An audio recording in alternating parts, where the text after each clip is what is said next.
Пошли. Все вместе. Какие ваши доказательства? They want you to comply.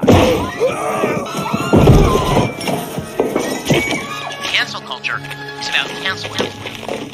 Cocainum. Up yours. Woke moralists. Up yours. This is systematic bullying that's happening. Woke moralists. Up yours. And they believe that they can then Woke shut us moralists. up. F around and find out. Up yours. Woke moralists. They seem animalistic is what I mean. No, they're worse than animals. The woke mob, they ruin everything. They stop Ben Shapiro from going to events and speaking. They stop Ann Coulter from doing it. I will never surrender even a single inch of ground to a pitchfork mob. You never cave to the mob. We will never bow to the mob. Ever. No matter what.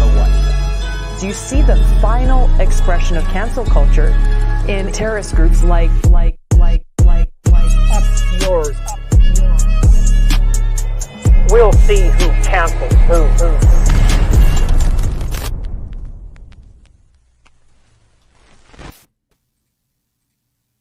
What's up? Why are we so quiet? Hey. I was just waiting. Like, I didn't want anybody to say anything, and we all just be silent for like 10 minutes just to see who breaks first. That would have been fun. Right. How's it going, everyone? You're wearing a jacket. You're all dressed up. Yeah, fancy. Wait, It's our anniversary. It's a very special day. This is a bigger event than Christmas. You know. I wore a black should have dressed t-shirt up for this event. I But you're giving kind of dressed up because that beard, like David was saying earlier, is giving turtleneck vibes. So it almost. Well, I thought all three of you dressed the same. Right, they're giving they're mourning something at the top. Okay, It's not a black tie event. It's a black shirt event. We're dressed like we're ready to do some interpretive dance. I would love to see it. Well, you look good, At the Lance. top too. Yeah, so fancy, Lance. Wow. He said it's a special night day. for the Blazers. Okay, he gave It it is. Blazers. Yeah. You know, Y'all put a get little one. extra gel in the hair. I see it. It's actually look, water, we're all- but Oh, real It's water. Okay. It'll slowly evaporate over the course of the the We're all here, Wow. so no jokes about a new member leaving the show. Right. Came on time, you see? You ain't got time for a joke, Matt, because I came on time. Although I do have to say this will be my last episode. Yeah, it's we made it a year, but I will not be here any longer. I'm out for the rest of the year, and then I'll be back in January. So I'm taking the last 2 weeks of the year off. So yeah. Are I you prepped. heading anywhere? Glad to see you go, man. Yeah, I'm gonna head to the beach for Christmas actually with my in-laws. We rented a house, and we usually just kind of like chill out over the holidays and drink and eat and have a lot Are of you going somewhere fun. hot where there's a beach, or are you? Like, No, staying unfortunately, in it's Oregon. And yeah, it's Oregon, so It's the Oregon beach. it's What very does very that cold. mean? Wait, but you're still going to the beach?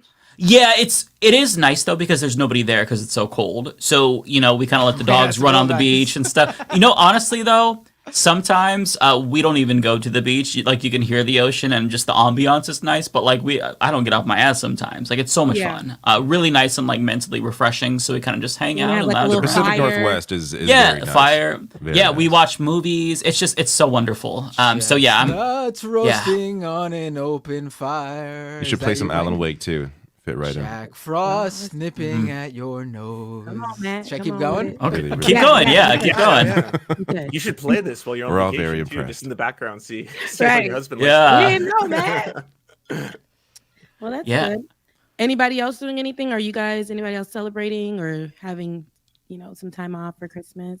We're probably taking the Christmas week off, right? I think it's next. Is that not next week? Because Not next week, it's the week after. I don't think. know. Okay. The Week Christmas, after. the Thursday Isn't that it? week, I'm losing that track of week time. is just December 28th. It's not too close to Christmas. It's not too close to That New is actually a Year's. perfect time to do a cheeky little midstream. But I understand if you'll have family things or you're on vacation or. Or if I'm you just need a available, mental I'll do break show. too. Yeah. Yeah. No. Mental breaks are important. It's very important. And if you said you don't really get out much, like you be with your family. So that's a good opportunity to do so. Yeah. I'll be here slaving, like I told you guys before. Now that's rare for me because I usually rebel against the system for any holidays. I just, try to be to myself, but I'll be working this year, and it's okay because I think I've been home a few times this year. So, but my parents are Haitian, so they don't understand what that means. They're like, "Why you not home? Why you not coming home? What does that mean? Like, why you didn't tell the people that you got to come home to your family?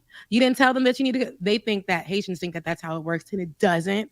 So yeah, but they're kind of my mom is. It's not America. really, You have freedom. Of course, you should be my able to mom leave. believes that's how it works. And I'm like, lady, I can't just walk in there and say my mom wants me to come home. So like, give me the day off. I can't do that. Yeah, I used to be really jaded about the holidays because I had to work every single holiday. And I would usually volunteer just because, like, at the time, I didn't have, I was single. I didn't have kids. My other coworkers had kids. So I, like, worked every Christmas. And then finally, when I did not work on the holidays, it was like, oh, okay, I guess I should celebrate. You only live once, YOLO, might as well have some fun. You get time and a half in the U.S.? Is that a thing? They ain't giving it to me because I didn't get it. Yeah, you don't get it on statutory holidays. That's they're on changing stat the holidays way you they must, do right? things. Like it's like the day of you get time and a half, and then now they're like, if some places, some corporations or jobs are like, okay, since you worked the day before, we'll consider that like a holiday. But no, and I work at a very, very big company, and they are like, yeah, that ain't 24th is not Christmas. Okay. Yeah. So, yeah, I know. And it's Christmas Eve. Yeah, we gave you. You obviously don't want to be there. I usually rebel, honey. I'll be like, yeah, you ain't gonna find me, but I need the coins. So I'm like, all right, well, I'll be here. It's okay. Yeah. One thing I will say though is that whenever you work on the holidays, the customers are very sweet. Like we had this lady, she brought us all coffees. That's so sweet when you work in retail or inside of the where people come in. Yeah, it was like it made me feel so special. Like, wow, like you didn't have to do this, but you did. Like that's really kind of you. Thank you. It just makes you feel special. So yeah, they give us one day where they're not assholes to us, and it's nice. They feel bad because we're working, Well, those type of jobs, like when I was younger, I would work in retail, and some people I worked in the city in retail, and people were so like they were like, you need to do this for me. I worked in the clothing department, so I had to style them, and they would be like, you need to like, I'm coming in here, I'm going to a party. They were so mean, and they would like throw change at me. Like throw like little dollars and stuff at me. But the job I have now, I have to speak with people, and those people are not so nice sometimes. Oh God. And they are very like, they're not so nice sometimes, but it's okay. They're like, it's the holidays, it's Christmas. Are you kidding me right now? Like they get like that with me. Oh my God. Yeah, but it's okay. I'm built for that. I'm all right with it. It's like, whatever. I'm home. It's okay. You gotta think about the good things. I have a job, I have a home. I have food. So you have a mafia. I have a mafia. Yeah. Right? Yeah. I got a gang. We'll break some skulls if they're too mean to you over the holidays, Rebecca. Just let us know. I will tell you what to roll up, and we ride at dawn. Okay? All right, let's do it. Ride or die. Yes. Well, I mean, we have something special planned. Lance, do you want to intro it? Not much to say, except thanks to everybody who emailed and sent in clips of all your favorite moments from the Leftist Mafia over the past year. Who's everybody? How many people? I'm not going to say, even though I know you fucking asshole. Okay, this is going to be the intro for next year's fucking compilation clip. There were a few, okay? Under a dozen. Although, you know what's funny?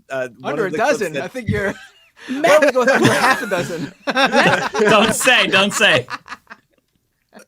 Well, I was also gonna say, like, do you remember that, like, what is it, 9/11 TikTok trend where kids are like super into like saying that Osama bin Laden is great, and it turns out CNN was like dozens of things. I was like, it kind of feels like that because like that's what you say when you want to exaggerate a high number. So I'm trying to do that now. But it's okay, exaggerate it because Matt, listen, nearly a dozen. This is a big deal. Yeah. More than one. So yes, there was more than one. There was more than one submission. Thank you for that. How many multiples?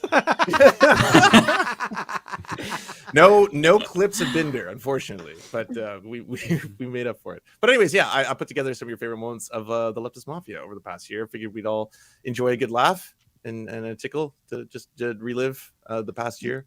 So it's about all right. I'll press play. I have not seen this, by the way, so this is the first time I am seeing this. Ladies, gentlemen, and non-binary friends, welcome to the Leftist Mafia 1 year and 2 or 3 episodes, it's hard to remember these days, anniversary special. We've come a long way from being a random assortment of political junkies covering the election to the #1 podcast Joe Rogan's never heard of.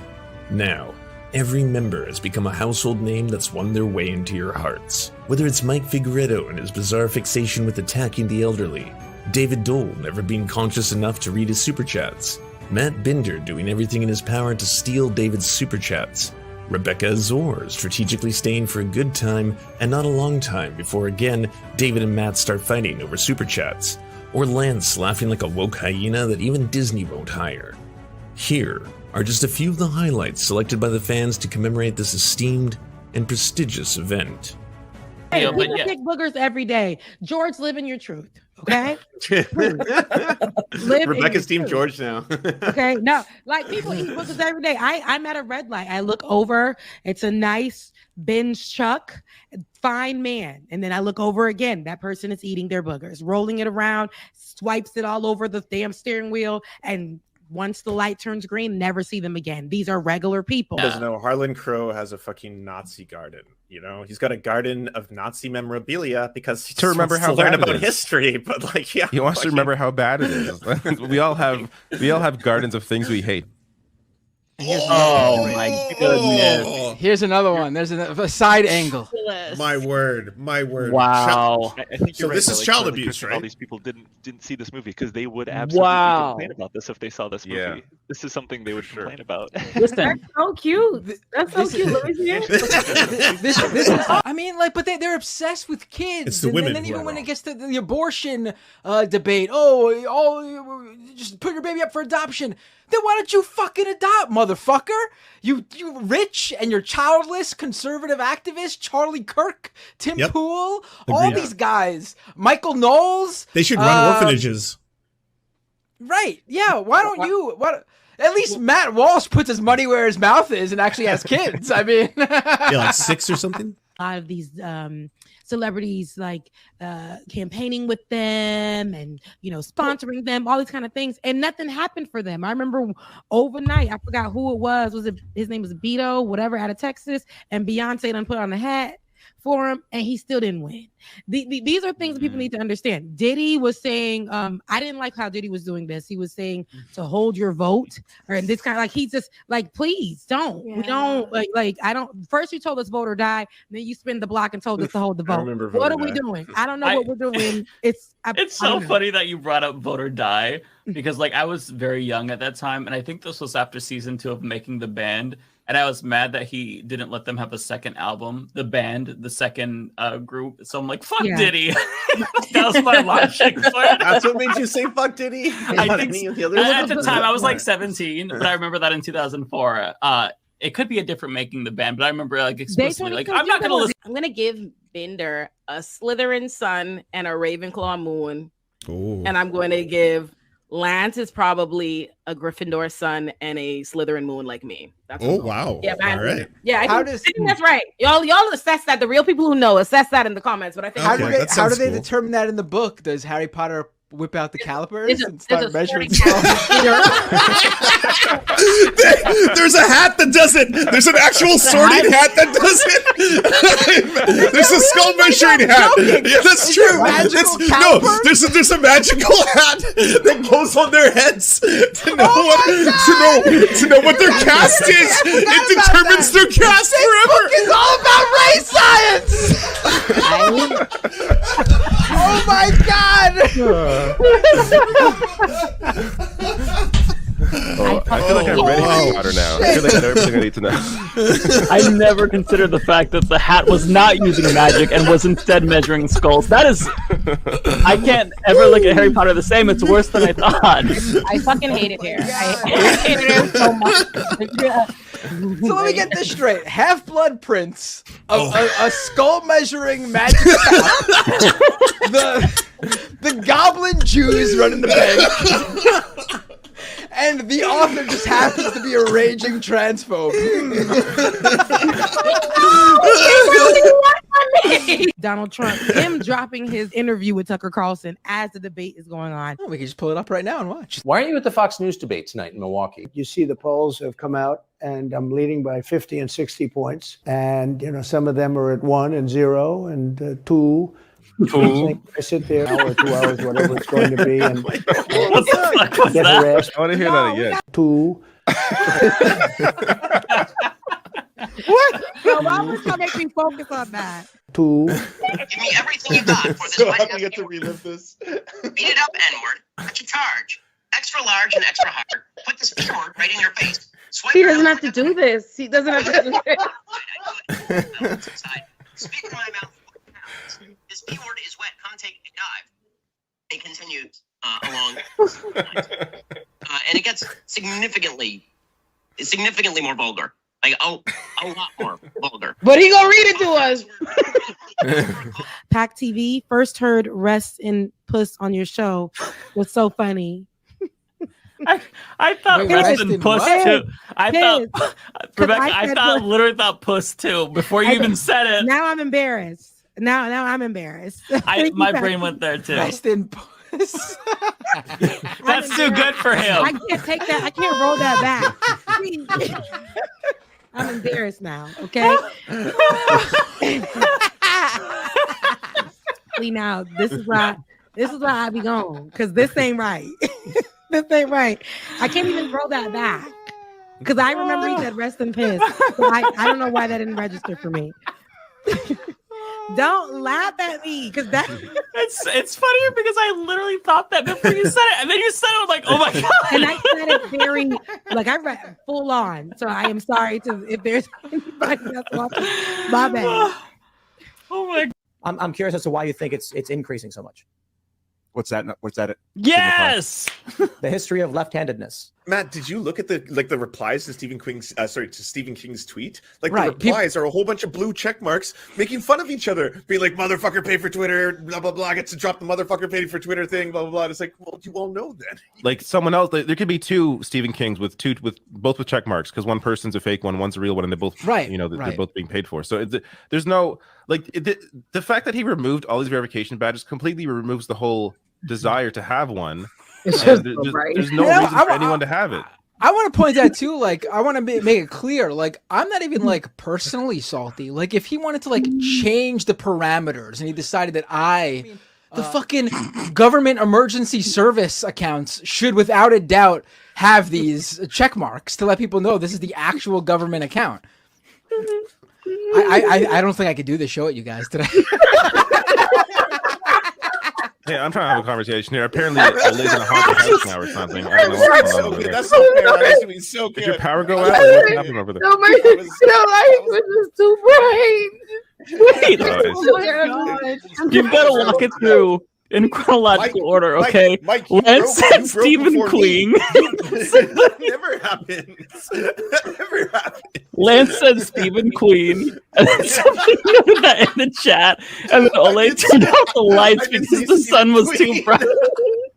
I did say Stephen Queen. That's so true. That's a fair call out. It's a fair call out. All right, we're okay. This is one of the reasons why I'm straight edge too. By the way, I was in a bed with some people who'd get high all the time, and I fucking hated it.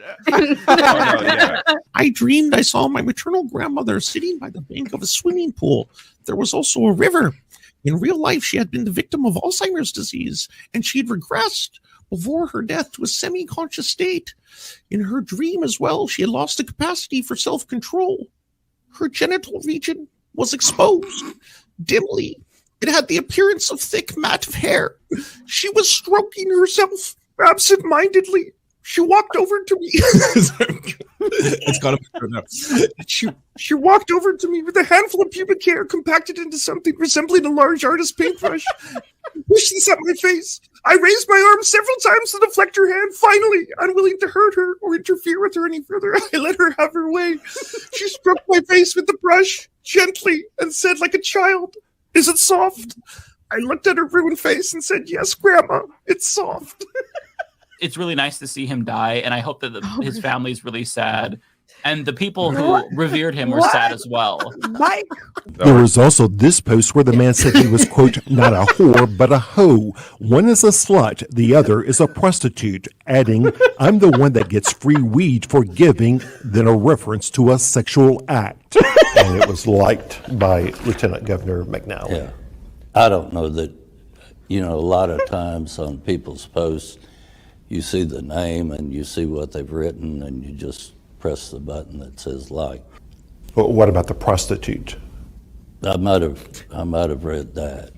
In that case, was it appropriate to like? It's not my style, but I want to post the blue wave emojis just because I know it would irritate them. No. Charlie Kirk is streaming on YouTube right now. You could go and spam his chat if you wanted to. The Charlie Kirk chat is amazing, by the way. I posted the blue waves, and then now all of them are doing blue wave. I started a trend. This is me. I'm taking credit for that. We did it, folks. Blue waves. Still going. Mike has destroyed Charlie Kirk's chat. It's just all blue waves now. I'm doing it again.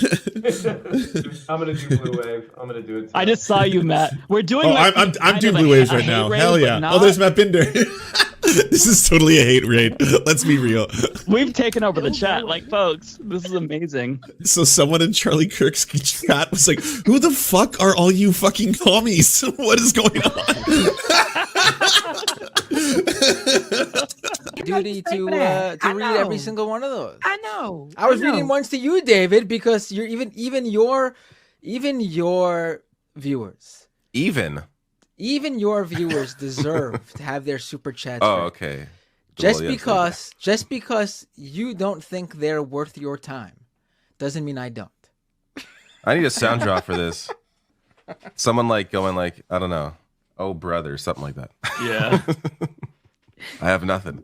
I got nothing. I did everything right and they indicted me. That's David when I'm hassling him for leaving. Yes, exactly. That's me. Did everything right and they indicted me. Exactly. Okay. All right. Well, Rebecca, if you ever need to learn about these terms, there's a great website that breaks it down. Just type in Goatsy. Don't say it. Oh God! On Twitch, if you give out sex God. websites, you cannot give out sex websites on Twitch. Oh my! You just definitely TOS. That was a joke. It was a joke. Don't go there. It doesn't exist. I didn't say the domain. Nobody knows the domain. Nobody knows the domain. No. Yeah, okay. And this is how I lost my second channel. I just got monetized. We trying to keep it cute. Now, somebody said keep Rebecca innocent. Now listen, I said I don't know white slang. I don't know. Now we're trying to. We're becoming a community here, so they're teaching me. So I know because Mike said it 4 times. He's like, he's such a cuck. He's such a cuck. And I'm like, it must mean something crazy because he keeps saying that man is that thing. So I don't know. I need to enhance my vocab. A term that got reappropriated. Cocaine. And now it's time for the #1 most requested clip in Leftist Mafia history. We wanted to call on camera because I always hear from people who they feel like they're socially awkward or don't know what to say. So the website makes it easy. There's a script, but you don't even have to follow it. It's just very basic. I'm going to call my representative. She is fairly progressive. This is a progressive district, but she does not support the ceasefire. And who's your rep? Suzanne Bonamici. Huh. Yeah. So she's kind of like an Elizabeth Warren type progressive. And yeah, I think that also, by the way, there's a March on DC 11/4. There's also a petition. Highly encourage you to sign. Over 100,000 people have signed this. There's a lot of resources here. You can donate. So ceasefire today. This is how it's done, folks. Leading by example.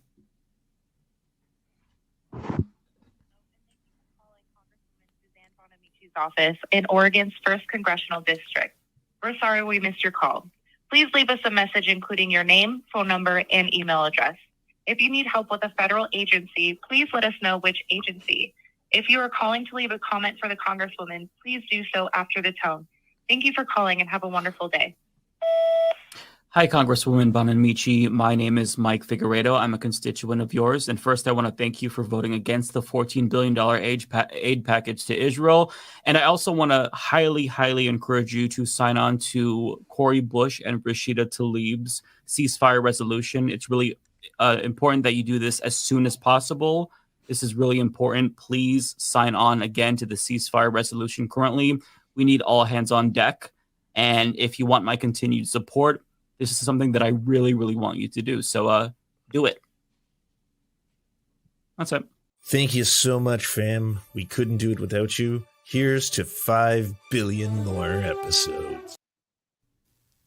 Wow, that was really well done, Lance. Thank you. Yeah. And Mike added that whole middle section I hadn't seen before. So I was You like, oh, guys these were delightful. changing over each episode. I was looking at like chunky cheeks, then it was slim down. That's true. Then it was Yeah. like gang, then it was like haircuts, and it was like scruffy, and it was like That was one year. 2023 My hair was took different a in lot every out of clip. a lot of you guys Yeah. were so different. Like almost every it was like from each little season. I was looking, I was like, oh my god, look at that. Me with a new weave every other episode. Yeah, it's funny how much we change in just like 1 year. That blue wave clip, that was like the very first time we met. I think I was like 10 pounds heavier there. I lost like 20 pounds since like last Holy shit. September, I want to say. Wow. Yeah. So and through like fasting? Yeah, through fasting. You can't tell until you like see the old clips, and it's like, oh wow, it really does show. It's great because my beard disguises it. But yeah, we look so I different. just got my appendix taken out. That's how I did it. I just had to. Oh, yes. I noticed though for that early clip, there was a box that was pixelated out, and I was racking my brain to figure out. I knew why this was was that gonna box come up. in one pixelated clip. I'm out? like, did I And miss then- other clips that I didn't notice this? Right, but then it hit me. I forgot that early on in this show, I actually had a second camera, and it would just put my crotch in a separate box, and we would have to blur it out because it's not appropriate. But that's legal now. You And for can do some that reason, on it was all Twitch now. pink. The rules I'm have not really changed. sure Apparently. That's how it looks. It's And then- very. I have a condition. Okay. Oh my goodness. Matt. Hey, if we had kept her on, we'd be famous right now because H Bomber Guy did that video. We missed our I was in that opportunity. video twice.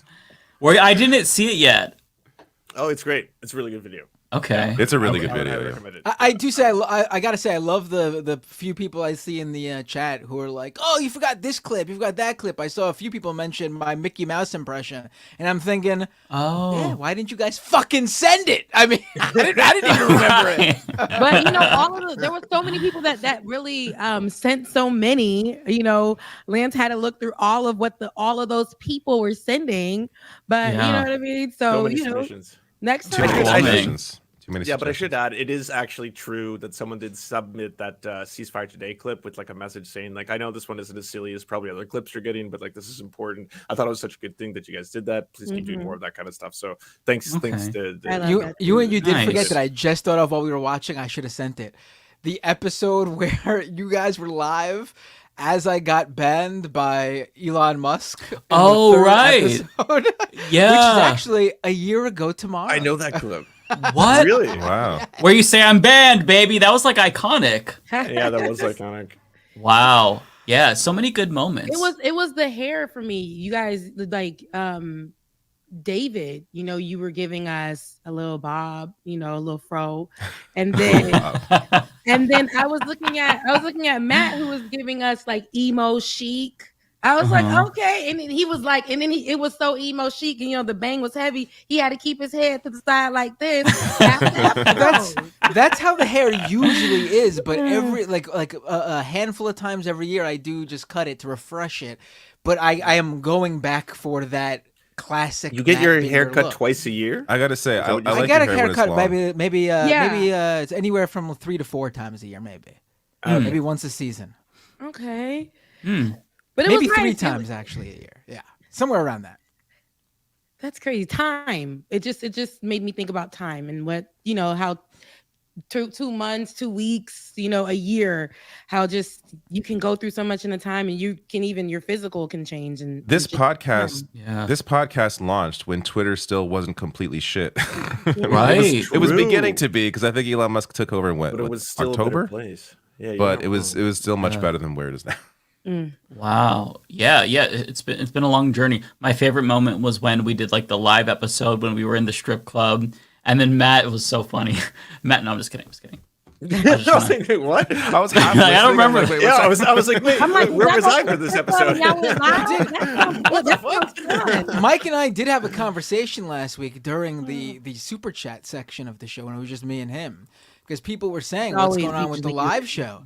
And we got to do a live show. Presidency. What's going on? 2024. We got to do a live show. Like we get together and we actually meet each other and we do a live show. That would be really fun. Like a live show with a live audience, like at a venue. Look, cheers to that. Y'all know. What's It would be a perfect year to do it too, because it's going to be a presidential election year. Everyone's going to be interested in politics. I think we take advantage. You guys are strike while the iron's hot, baby. It's also the last year I'd probably ever visit the U.S. because if Trump wins, I'm never fucking going to that country again. So. And I keep forgetting that you guys don't live here. Like that's crazy. Yeah. Like, I'm like, what are you talking about? Oh, but it's okay, you guys in Canada. But yeah, I mean, I wouldn't even blame you. But I would love to meet you guys in person. I mean, I know I wasn't here for the total year, so it doesn't really count.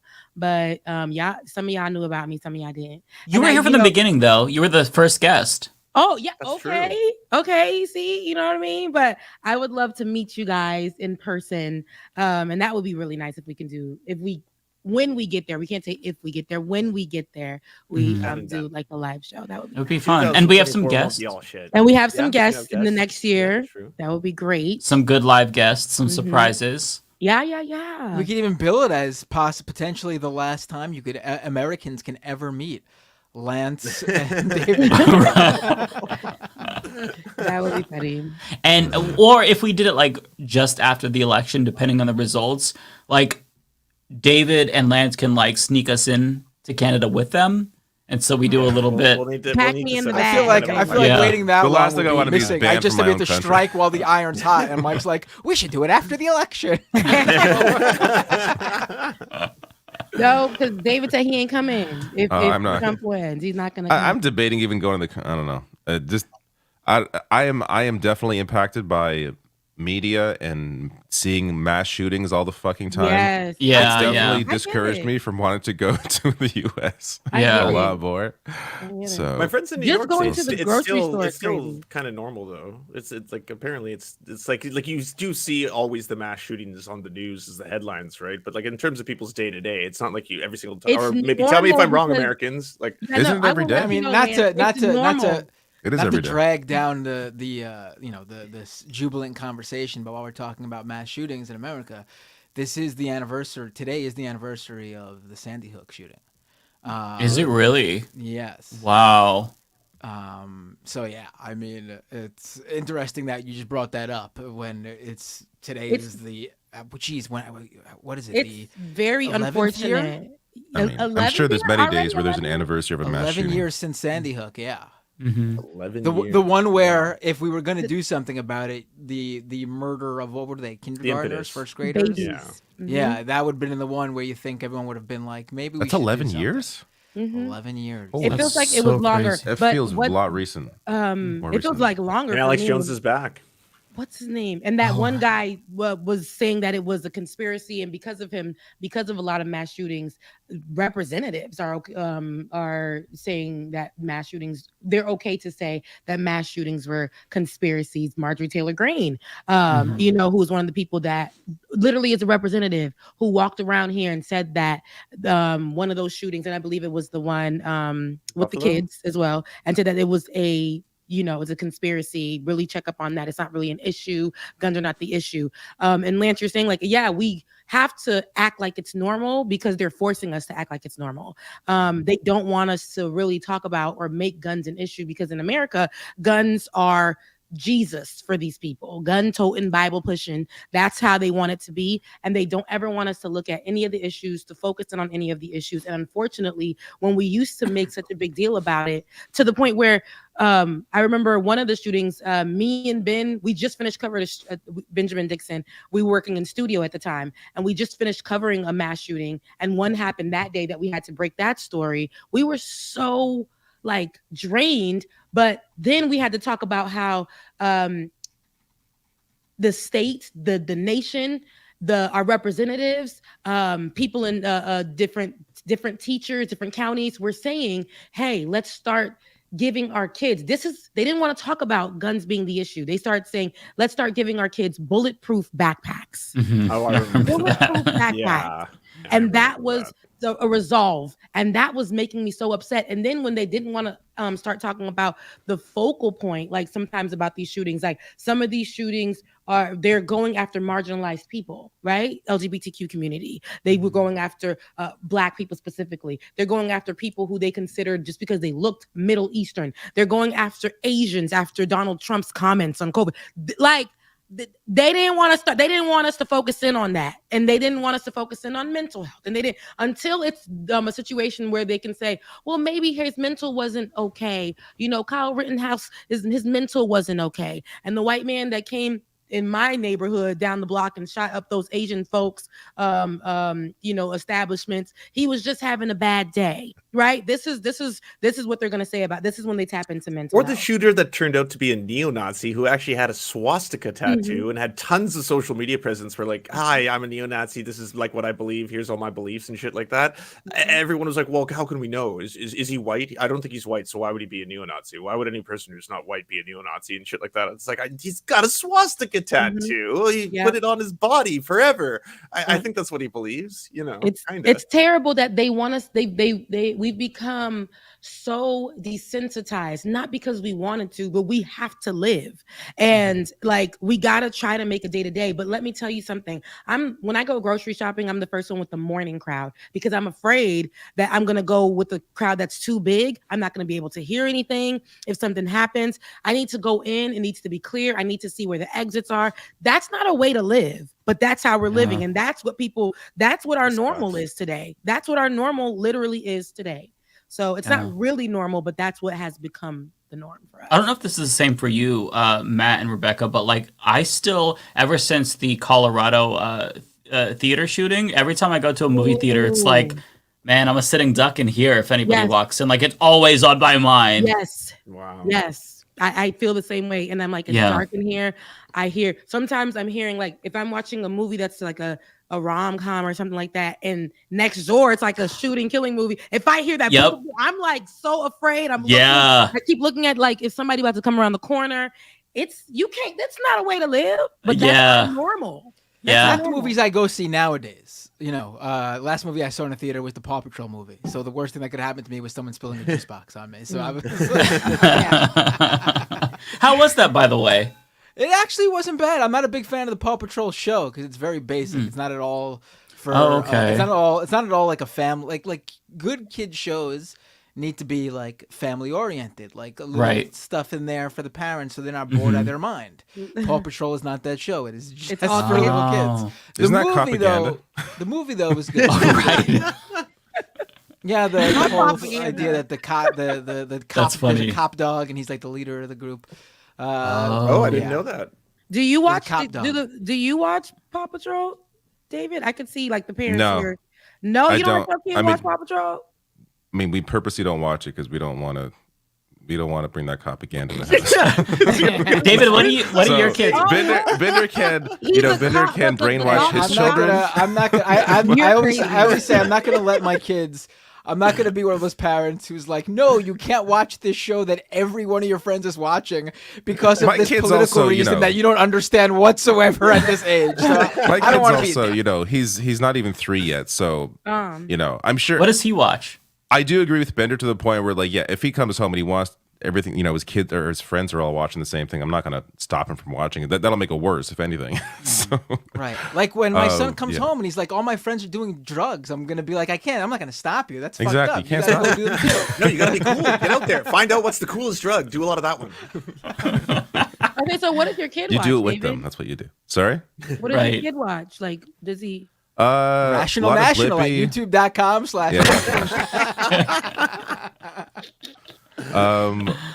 a lot of Blippi, a lot of Miss Rachel. He watches less now, but Blippi has like, I don't even know how many videos, but like anything you could think of, he has a video. Just like videos with like monster trucks, videos with kids. Like my kid loves like trucks and construction trucks and like monster trucks and all that shit. So he's really into cars. So he'll, in terms of like the educational stuff, it's Blippi. Coco Melon, he fell off.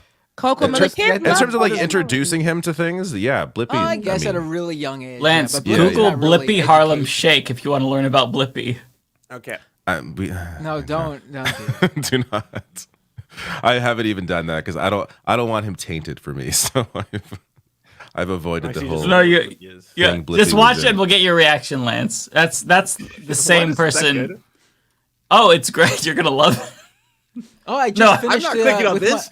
No, it's his Harlem Shake poo. I'm not clicking. Yeah, it's the poo video from before he was actually Blippi. That's the same guy, though. This is before he was I know Blippi. that. Yeah, it's before he was Blippi. Everyone has. Oh no, the people in the chat are doing it. No, don't actually do it. Don't actually do it. For people who don't know, before Blippi was a kid's star, he was just doing whatever he could to become like an internet viral star. Period. So there was a video of him pooping on one of his friends as like a Harlem Blippi's Shake a real video. person. Blippi's a character, but is also He's a human. person. Yes, he's a person. Yeah. I'm sorry, Matt. You're underselling it. He wasn't just pooping on one of his friends. He was having the most fucking like anime style explosive fucking diarrhea. How old is Blippi, people? He's probably like 30. He's probably Wait a minute. So this person had did some other stuff before he became a kid star, like a kid. Yes. Apparently a super famous kid star. He was Yeah. doing, what would you describe? You know it what? as? Really, Scat. it really puts the whole Pee Wee thing into perspective about how fucked up it was what happened to Paul Rubens. Yeah, I mean the dude was in. That was the first person I'm to gonna cancel. go back to it. I'm gonna defend Pee Wee again. Dude was a kid star. Pee Wee ended. He was caught then in an adult theater touching himself in an adult theater. Career ruined for forever. It was never the same after that. It's the time it came out. I think that's has more to do with it. Blippi had the poo video first, and then went on to become a multi-millionaire kid star. Yeah, I am so happy. Different time. I just don't want that. Different times, David. But I don't. No, I don't want my kid watching nobody with that kind of history. No, I don't want to know your history. That's what David lets his kid watch. Everyone know. I'm telling you, my kid ain't gonna watch nothing then. But my nephew used to watch Caillou. Is that a Canadian little boy? Caillou? I think Caillou's Oh, Canadian, yeah. So People my hate nephew, that the kid. little older one, that cartoon kid. he's when I watched it with him. So I was watching it with him. This Isn't is Caillou like a way jerk? back in the day, like 10 years ago. And I'm like, no, this little boy, my nephew shouldn't be watching this. And every time my nephew would watch it, he'll be trying to throw tantrums around the house. And I'm like, excuse me. Wow. Because Caillou was telling his mama, I don't want to do that. So now the baby's like, I don't want to do. I said, oh no, this kid is disrespectful. I heard SpongeBob does that too. Apparently, SpongeBob makes kids like very hyperactive. See, because of how Really? SpongeBob's good. I like SpongeBob. I like SpongeBob yeah, too, me but, too. I don't mind the odd SpongeBob. But I think baby kids, like little toddlers and stuff, when they're still throwing these tantrums and they're watching this little boy throw tantrums, they're thinking, if Caillou can do it. All right, so I'm gonna do it. And I'm like, no, this kid has issues. This kid is bad. He's talking crazy to his mama. Are we not looking at this? This is crazy. His mom is telling him, and his mom is like gentle parenting, like, no, Caillou. And Caillou's like, shut up, lady, and get my I'm like, this is crazy. I'm not watching this. That little bald-headed baby is going off on his mama, and now these kids thinking they can do that. No. Kids just got to watch more Sesame Street. What a great show that is, honestly. I mean, Actually, seriously, they really put a lot of thought into making Thomas sure the Tank things Engine like that also. don't happen. Thomas the Tank Engine is one that he likes to. How about Barney? I used to watch Barney as a kid a lot. I'm not really into Barney. Is Barney still a thing? Into Barney too much.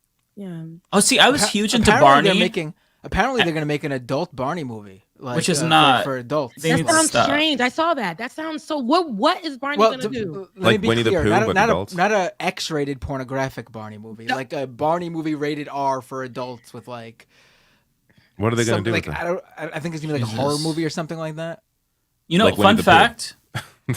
Same thing. Oh yeah, right. I forgot about that. No, fun fact about Barney is Barney was the first time that I realized that gay was a synonym for bad. I was in like first grade and I'm like, oh, I don't remember what the conversation was, but I'm like, oh yeah, do you like Barney? Or I watched Barney, like I brought it up, and the kid was like, Barney is gay, and I'm like, oh, like okay. What age is this? First grade, so like 6, 7. Yeah, yeah, and like so Barney is gay. So I didn't. That's when I learned that. So I'm not sure when this starts with kids, but so I dropped my kid off at daycare like last week, and I gave him a hug and a kiss. One of the kids there again. He hasn't picked him up since. To get back to my story, no. I gave him a hug and a kiss, and one of the other kids, and these kids are like the oldest is like 3. One of the kids went, ew. What? Already? I'm like, how? What? Like, don't you have to be like 12 before that starts? Right. Like, a Ew, kid but like your daddy is kissing 2.5, your 3 years old going You're ew still because a his baby. dad gave You're him a gonna kiss. get these kisses. What are you talking about? Wow. I can't kiss you anymore, so you're gonna get these kisses at 2. I was almost laughing because I'm like, are you kidding me?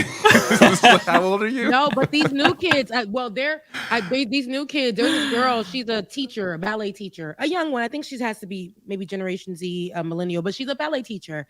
And she said she was teaching the kids, and the kids were like, you know, there's always one or 2 kids is gonna be like, you're not my mom, they're gonna throw a fit. But she's like, most of these kids are like, don't touch me. You're not my mama. And when she tries to check the mothers are like, well, what did you do? Like, are trying to do that kind of thing. And she said, when she's trying to teach the kids the classical music, the kids aren't responding. They're like 5-year-olds and they're not responding well to that. But when the kids are saying, can you put on Sexy Red? You know, and then the song that's talking about the color of her genitals, the kids are repeating that. Oh my God. So she was so frustrated she was just so frustrated. She got into the car. You know, we go to social media for everything to have these conversations. She got into the car, recorded herself. She was really upset. And she was like, I'm coming at the parents, and these parents are telling me, what did I do to the kid? Or maybe I should have let the kid, you know, have her tantrum, and then maybe she would have listened to me. Or, and she's like, the fact that I'm teaching them ballet and I'm trying to teach them in a way where, you know, with music that coincides usually with ballet, and the kids are telling me they want to listen to Sexy Red. You know, my pee is pink and my behind is brown. Like, kids are singing that, and people were like, it's the new generation. And I honestly don't want to ever have a 5-year-old repeating those things to me. But if you're bringing your kid into ballet at 5 years old, I'm sorry. And maybe this is me getting older, child. But I just can't see that for a 5-year-old. I put them in ballet. I'm going to want them to learn ballet. And you are not going to disrespect the ballet teacher. I do not care. I can gentle parent you at home. But when we're here, you don't disrespect the teacher. And yeah, I don't know. It's oh my gosh, it's crazy, honey. That is alarming, David. Don't bring him over here. Don't bring him. Don't bring him. Oh no. Don't worry, he's not going. I mean, I have the radio on in my car when I'm driving my kids to school, and so they know all like the top 40 hits or whatever. So my 4-year-old is in the back singing along to like, if you're creeping, please don't let it show. And I'm like, that means you're 4 years old. That's all right. You teaching the kids the recipes, right? You see, right? They're learning about emotions like that. The Mario real messed up Winans? one, actually, the real messed up one was when she's in the back seat and she's singing that Miley Cyrus song. You say I used to be wild, I say I used to be young, and I'm like, you used to be young, you're 4, right? I remember during this is one year during Christmas when Lady Gaga was big, and my little cousins, a few of them, they were singing the song where she's talking about a disco stick. Like, oh no, it's like I want to dance or something to your disco stick. I'm like, oh my God, these like. This they should not be listening to Lady Gaga. Yeah, but we were This is not singing good. crazy stuff too when we were kids. But I can tell you that when I listen to them now, I knew it was something back in the day when I was listening to the music. But when I listen to them now, I listen to them with experience, right? Like now it's like the songs mean something different to me. But I feel like these kids are singing it with their chests, right? They've been through something, they experienced something, and I have to look at them like, girl, you don't pay any bills, okay? Like, sweetie. Like you guys are still your pee is just getting acidic. Like you guys are just you don't even like showers yet. So please, okay, like stop it. Did you ever get caught listening to something bad when you were a kid? Because when I was like 14 or 15, Holiday Inn came on the radio with Chingy, Snoop Dogg, and when it got to the verse with Ludacris, my mom flipped the fuck out because I was like singing along. I fucking was loving it. Where he goes, stop, drop, kaboom, baby, rub on your nipples. Mom was like, what are you listening to? I'm like, no. And she like turned it off, and I was banned from listening to it. And yeah, it was a whole thing. She was so pissed. No, there's a way for me to go around that. My mom was Haitian, but she was starting, now she was here for a few more years, so she was starting to learn some things. And I'm like, dang, how can I get around this? Radio Disney, we're all ears. So they would play the clean versions of all of those songs. So like J-Lo, B2K, like JD, like all of those, Missy Elliott, they would play the clean versions to all of those songs. And when I went to school, I would have my friend Craig, right? And he was my Middle Eastern friend. He was like a DJ Khaled. And he would make, not my camera, but he would make us CDs with all the dirty versions. And I would listen to it like my mom wasn't home. Oh my God. I listened to basically country music till I was like 13, so I was good. Wow. There's nothing bad in country That's music. a lot of indoctrination. Yeah. My dad is super into country music, so that's... Well, you know what's funny is... There's some, pop I like too, but I was a lot of country music. That's interesting.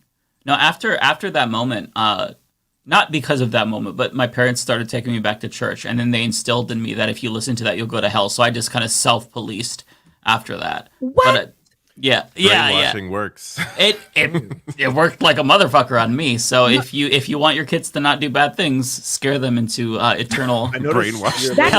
You end it by saying "Hail Satan." That's the very end of the newest Humanist Report video. Oh right, yeah, yeah. Crazy that happened to you in Caribbean culture, right? They don't want you to hear those. They don't want you to listen to those songs in English because they're like, oh, that's bad, that's bad. And my mom, for her to get in, that's how they found community, was going to the church. She came here and she didn't have no friends, and so they all went to church. But my mom was a young thing and I was young. So after church, more community would be at one of the church members' houses. They would have what we call compa parties, where they're dancing traditional Haitian music. So if I don't know if you guys know Zouk style or whatever, but it's like a sexy way, like bachata, but in Haitian version. Like it's similar to that. So that's how we dance. And it's body to body. Okay. And so I was going there young, watching family members dance like that. And I would learn to dance like that. It's body to body, hip motion, a lot of winding of the waist. And they would give us kids a nice little shot of Haitian rum, we like 6 or 7, we could sip it, and then we go. They know that it's gonna put us out. So then, we go to sleep. But I'm like, how you don't want me to listen to this music? And I'm over here listening to this and watching y'all dance all sexual and grinding. And then, but then that became my future as well. So now I twerk and I do compa. So it's all in me. And I go to church. It's all in me. And even at the church, they put that in the Haitian churches. They put that in the Haitian in our church music. So it's like you'll hear compa in it and you'll see everybody kind of like do a little compa, a little waist that's awesome. in the church. So interesting. I love that though. Mm-hmm. That's cool.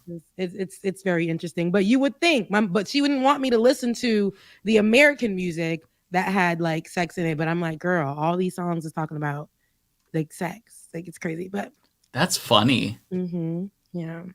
Caribbeans, growing up Caribbean, it's different. Anyways, what happened this week? I don't even know. We haven't I haven't been in the news. Yeah, I don't. Fill me in.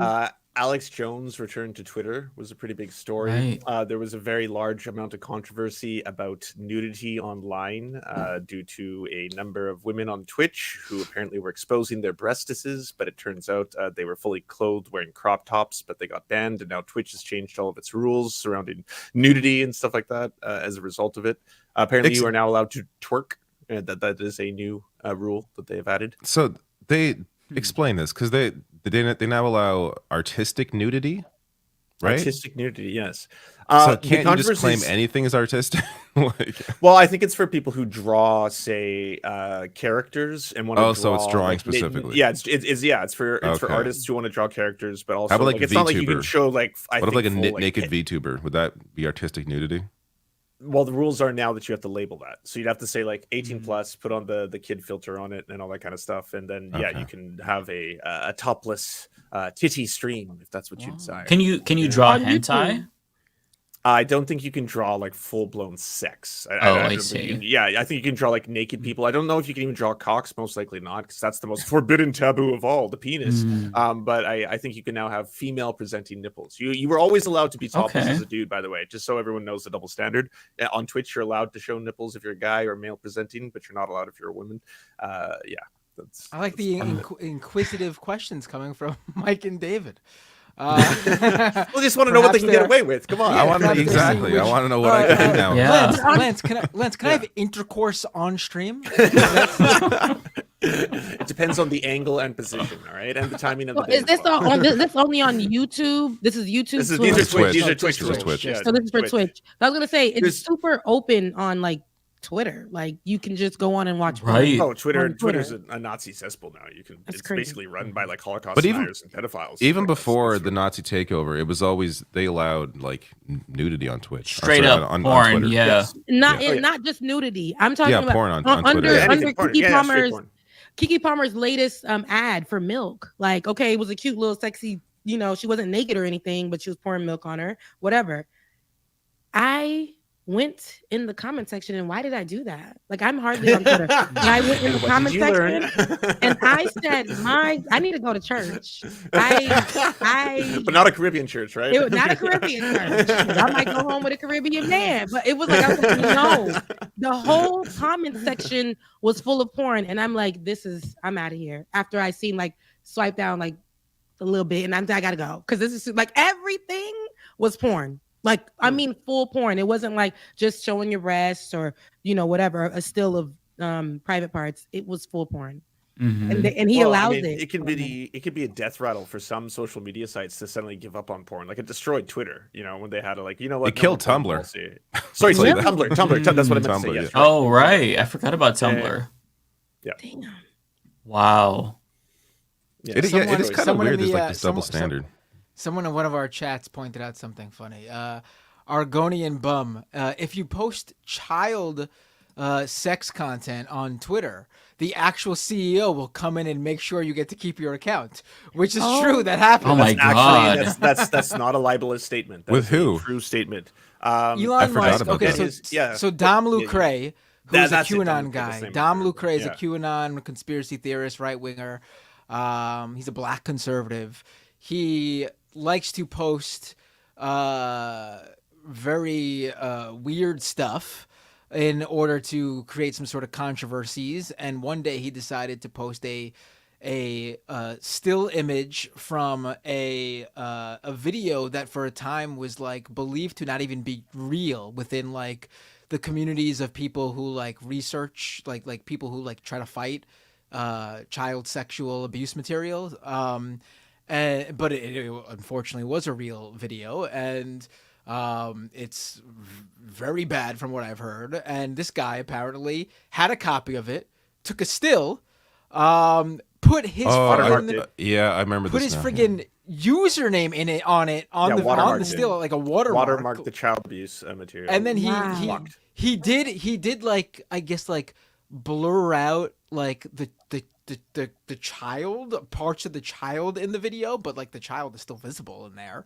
There was no reason to even post a still image of this. The guy who was behind the video is this Australian guy who's already been punished. He's spending many years in jail. He's in jail for maybe life. I don't know how long, but he's already in jail. No reason to post this stuff, even as an excuse. You shouldn't post it, period. But his excuse was like, I'm trying to like send a message to this guy. Well, he's in jail. The message has been sent. And so he was suspended temporarily, or got suspended, hours after this was posted. It was already seen by hundreds of thousands of people. And conservatives started to get outraged that Twitter suspended him. And they had no idea why, because I don't think a lot of them knew, honestly, why he was suspended, even.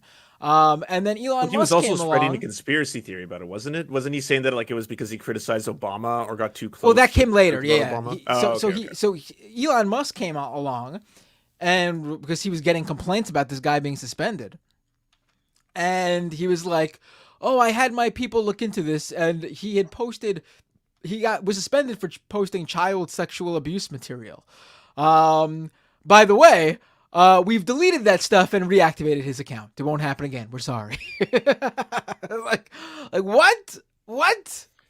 Yeah, that's. And then yes, like Len said, when Dom Lucre came back, he was claiming that he got suspended. He didn't mention that image he posted at all.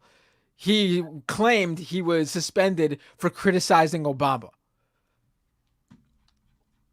It's amazing how much has, like, the fact that I forgot about that because so much has happened with Elon Musk and Twitter this year. Like, it is just, it feels like it's been 5 years. This is how Trump gets away with shit. There's just like, there's too much of it, and you just can't remember it all. It's ridiculous. It's stunning because like he literally posted, like I mentioned, like this video is so horrific that like for within the people who researched this stuff to stop it, like the organization, it wasn't even believed to have been a real video at first because of the claims of what was in it was so unbelievably disgusting.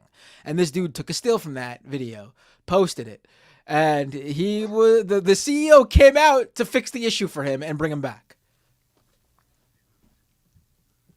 Should be not even CEO, because Elon Musk is the owner of the platform. I don't know why I'm saying CEO. Yeah, did you see they're recalling like a whole bunch of Teslas right now? Yeah. Sweden's also like kicking his ass. Like the labor unions in Sweden are making his life an absolute nightmare, which is also pretty awesome. Hell yeah. I did say Obama, didn't I? Like the I do that Biden too sometime. Yeah, some people are in the chat and they're all going Obama. I said Dom Lucre blamed Obama. Wait, that was Trump in the video. No, it's Biden Trump. in that video goes soda. Obama. I really didn't keep up with the news this week. I've been so busy with work, so I'm like, what really happened on this week? I feel like there wasn't to be fair on the Tesla recall. It is technically a recall, but for what it is, the recall is a software update that they're sending out to the cars.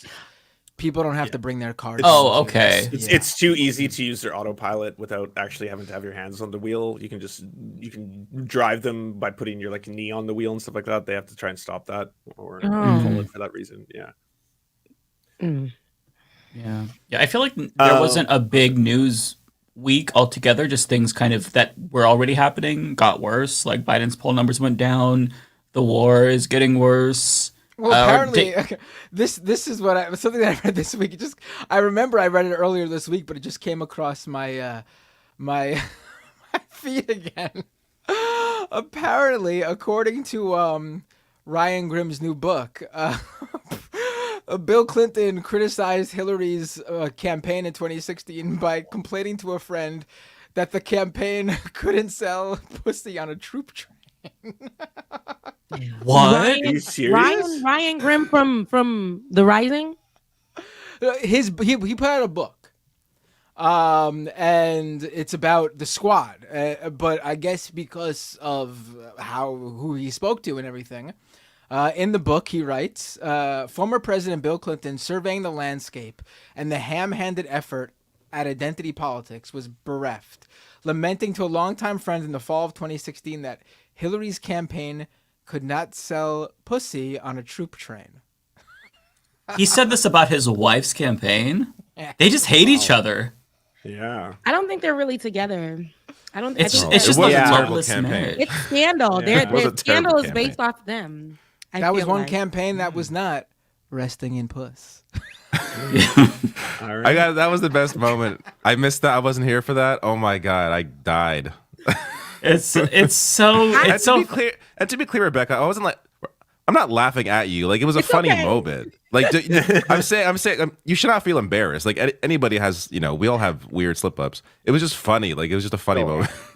Because Rebecca's like the sweetest, most innocent person ever, and the fact that my like dirty ass mind went there, and then you said it was like, it made it so much funnier. My brain went there too. Before you even read it, I was reading it, and I thought my mind is filthy. Like, so because why else would you bleep out a letter? You know what I mean? Like.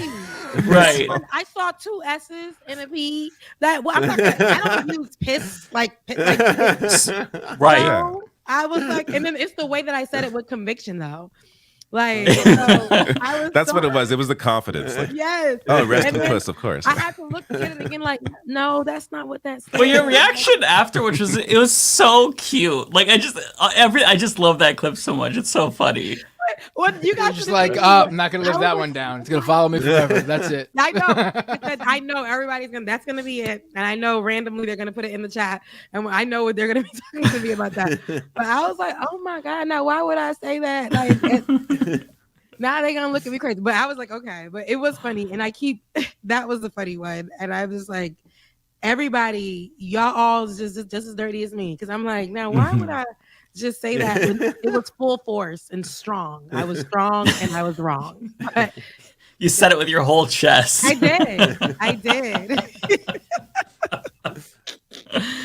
That was a good addition. That was a good addition. I was looking for the one where we were watching the but I couldn't find it. The one where we were watching where you guys broke to me news of Obama's alleged right, man, which was a lie. Special. Okay, Yes. so we don't man who know. dated I him. mean, it The remains to be toothless seen. man, the man with one tooth in his mouth, and he was. I'm sorry, and I like to tell y'all right now, he was not attractive, and I know, you know what I mean. Like he was not attractive. You're saying Obama could get better guys. Yes. If someone was gay, he could get. I would agree. Okay. Yeah. And But he said his name was Barack Obama. It had to be him. Yeah, he said that he put his hand. He said remember he tried to detail their night together. Oh my god, I forgot about this. He gave a lot of way more details than I'd want to know. He said he put his hand on his thigh. I said, Yeah. stop this right now, because this is a lie. This is a lie. I couldn't believe that story. I'm like, and Tucker Carlson interviewed him. And I said, this is crazy. It's so clowny. I mean, look, Obama is not gay. I think he's probably a 1 on the Kinsey scale if I had to guess with my expertise. But like that would not be Obama's type. If Obama were gay, he'd have like some metrosexual twink. Like it wouldn't be some like toothless tweaker. Like come on. Obama's not gay. Backwoods of If nowhere. Obama was gay, he'd have some sort of metrosexual twink. Let me tell you. Obama would have. Obama speaks in the third person. Damn right, Obama does. Let me be clear. Obama would have a twink. Obama be clear. Obama's so fine. I know he would get somebody just as fine. Like it's just, it just has to. He has to be It's somebody also who the matches most powerful energy. man on the planet. Yes. Yeah. It would not be somebody from the backwoods with one tooth, who clearly is making things up. I don't care if. And no, I'm sorry. When I couldn't believe that was actual news. I think just recently Fox News was so upset over something so mundane. I don't remember what it was, but they were like, I wish I can remember, but it was something like. Well, to be clear, this was on his show on X after he left Fox. So this is definitely one of those things that he pitched to the rest of the team. Like at one point he's like, "Hey, I got a guy who says he sucked Obama's dick. Do we bring him on, or what? What are we doing?" I gotta push back a little bit on this. We don't know what Obama would like. Maybe toothless is what he would be into. I mean, you don't know. Opposites attract. Opposites attract. There No, you go. Matt, He has a full mouth of teeth. He has a full mouth of teeth. That guy's one tooth. You don't know what he would be into. Okay, toothless makes everything better, right? But I would say, like, I wasn't even going. I wouldn't even mean that. Wow, you're really. See, I told you. That's right. Like, listen, but I'm just saying. You are dirty. The bigger Rest in Puss was not a mistake. The bigger picture is that I don't think that would be Obama's type. First of all, just I think Obama would definitely be into someone who would have voted for him if he could have run for a third term. I think that would be Obama's type. Wasn't that guy a Trump supporter or whatever? Or he said he turned. Obama turned him into a Democrat. I didn't know that part.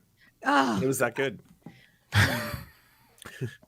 I can't but I wanted to watch the reaction of I know I was so shocked because I did not know that you guys were going to bring me that story, and I was like, this is not real. And the fact that it was real, it just goes to show you, leave your kids in Canada. Don't bring them here. Yeah, don't bring them here. We're bringing our kids to Canada, actually. Yes. No, we're gonna build a wall and make you pay for it. We will. We'll pay for it after we're in. I will give you taxes and all the taxes, honey. I we'll figure it out. Yeah. I think Vivek will pay for it. Wasn't he talking about like building a wall on the northern border? Seriously? Canada. Yeah. He's trying to box us in before they kill us. God, we got to get out quickly. See, it's just, we have no chance. All right. God, look, I'm in Portland, so I can go right across that fucking border. I'm one small state away, baby. Wait, They're you're not in gonna catch Portland? me. You're not in California. Portland's Who's also- in California here? No one. No one, yeah. No one was in Cal. Why? See, I made up things about myself. I don't know y'all like that because I put you in California. Oh. And I had Lance and David here, and I had I had you on the West Side too, Matt. I didn't know. West I know Side. you're. I couldn't be any less of a West Coast archetype than You give New York. Now I see it. You give me full New York.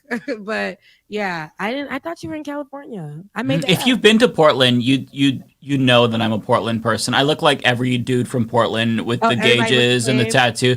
Yeah, and beard. We all look identical, basically. What's right? That's Yeah. my type. I'm Obama. Just like making it clear. I am Obama. Speaking of voices, Lance, I didn't know that you had the gift of voice. Like you could just. I don't have the gift of voice. You just could put on. Yes, you do. You do that, Jordan like, Peterson. that mean was- that for those of you who don't know, that wasn't that your voice in the voiceover for Yes, the that was clip? my voice. See, that was good. You're a That good was narrator. good. And then Thank when you. in the clip, the one that you brought, I think it was you, Mike, where you put in him doing a voice or reading. Yeah, the Jordan one of the- Peterson. yeah, and there was Yeah. a voice there. Okay. That was- see? That You was a could really take my gross job, thing to Lance, doing Netflix narration.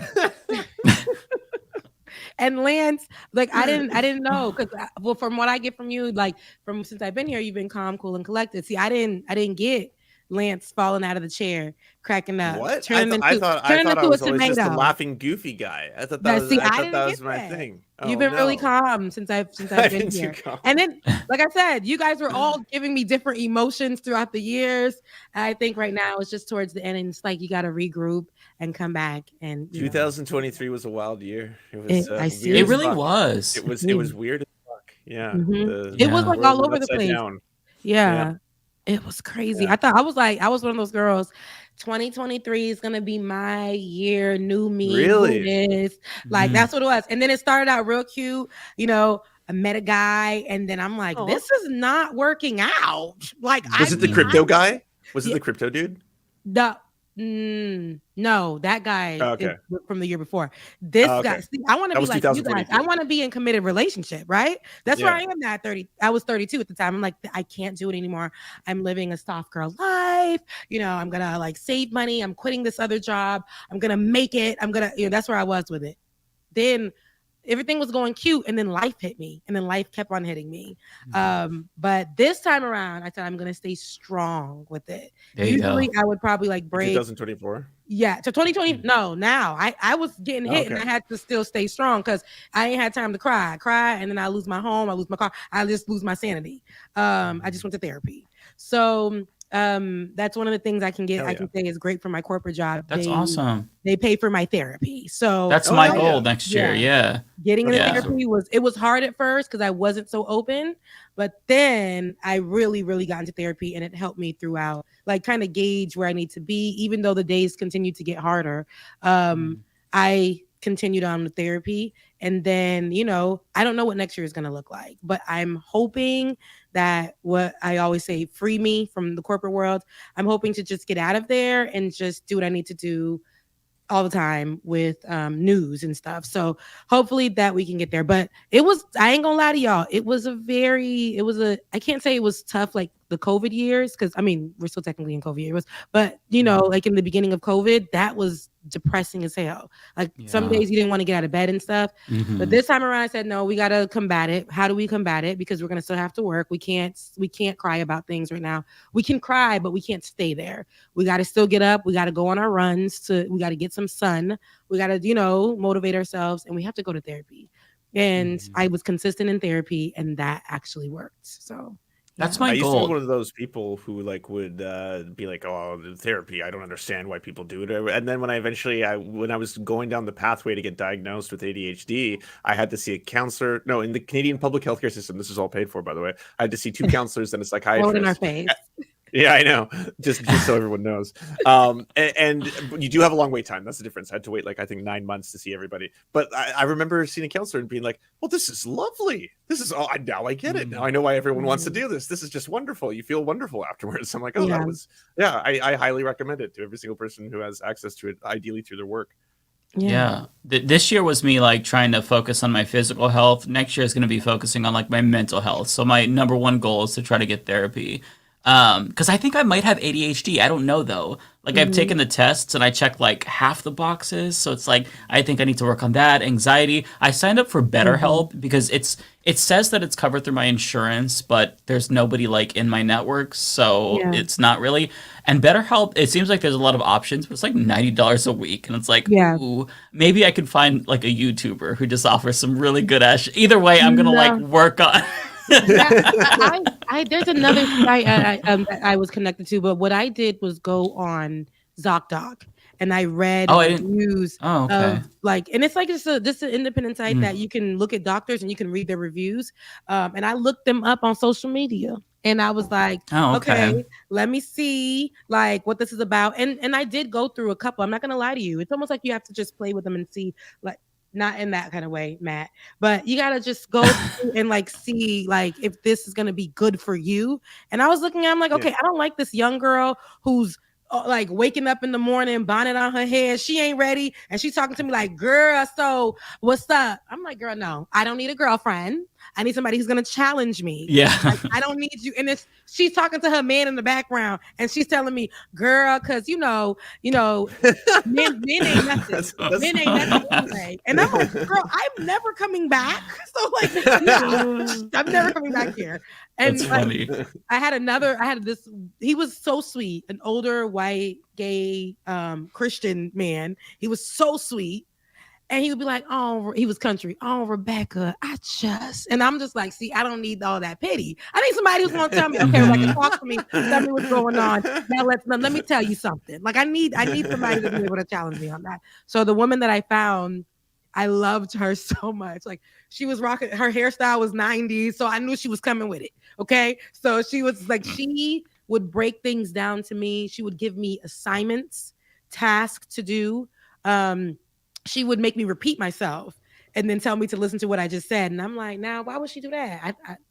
Okay, I see where we're going with this. And sometimes she would, tell me, hey, maybe you should try it this way. And when you do try it this way, if it didn't work, come back to me and tell me that didn't work, or come back to me and tell me how it did work.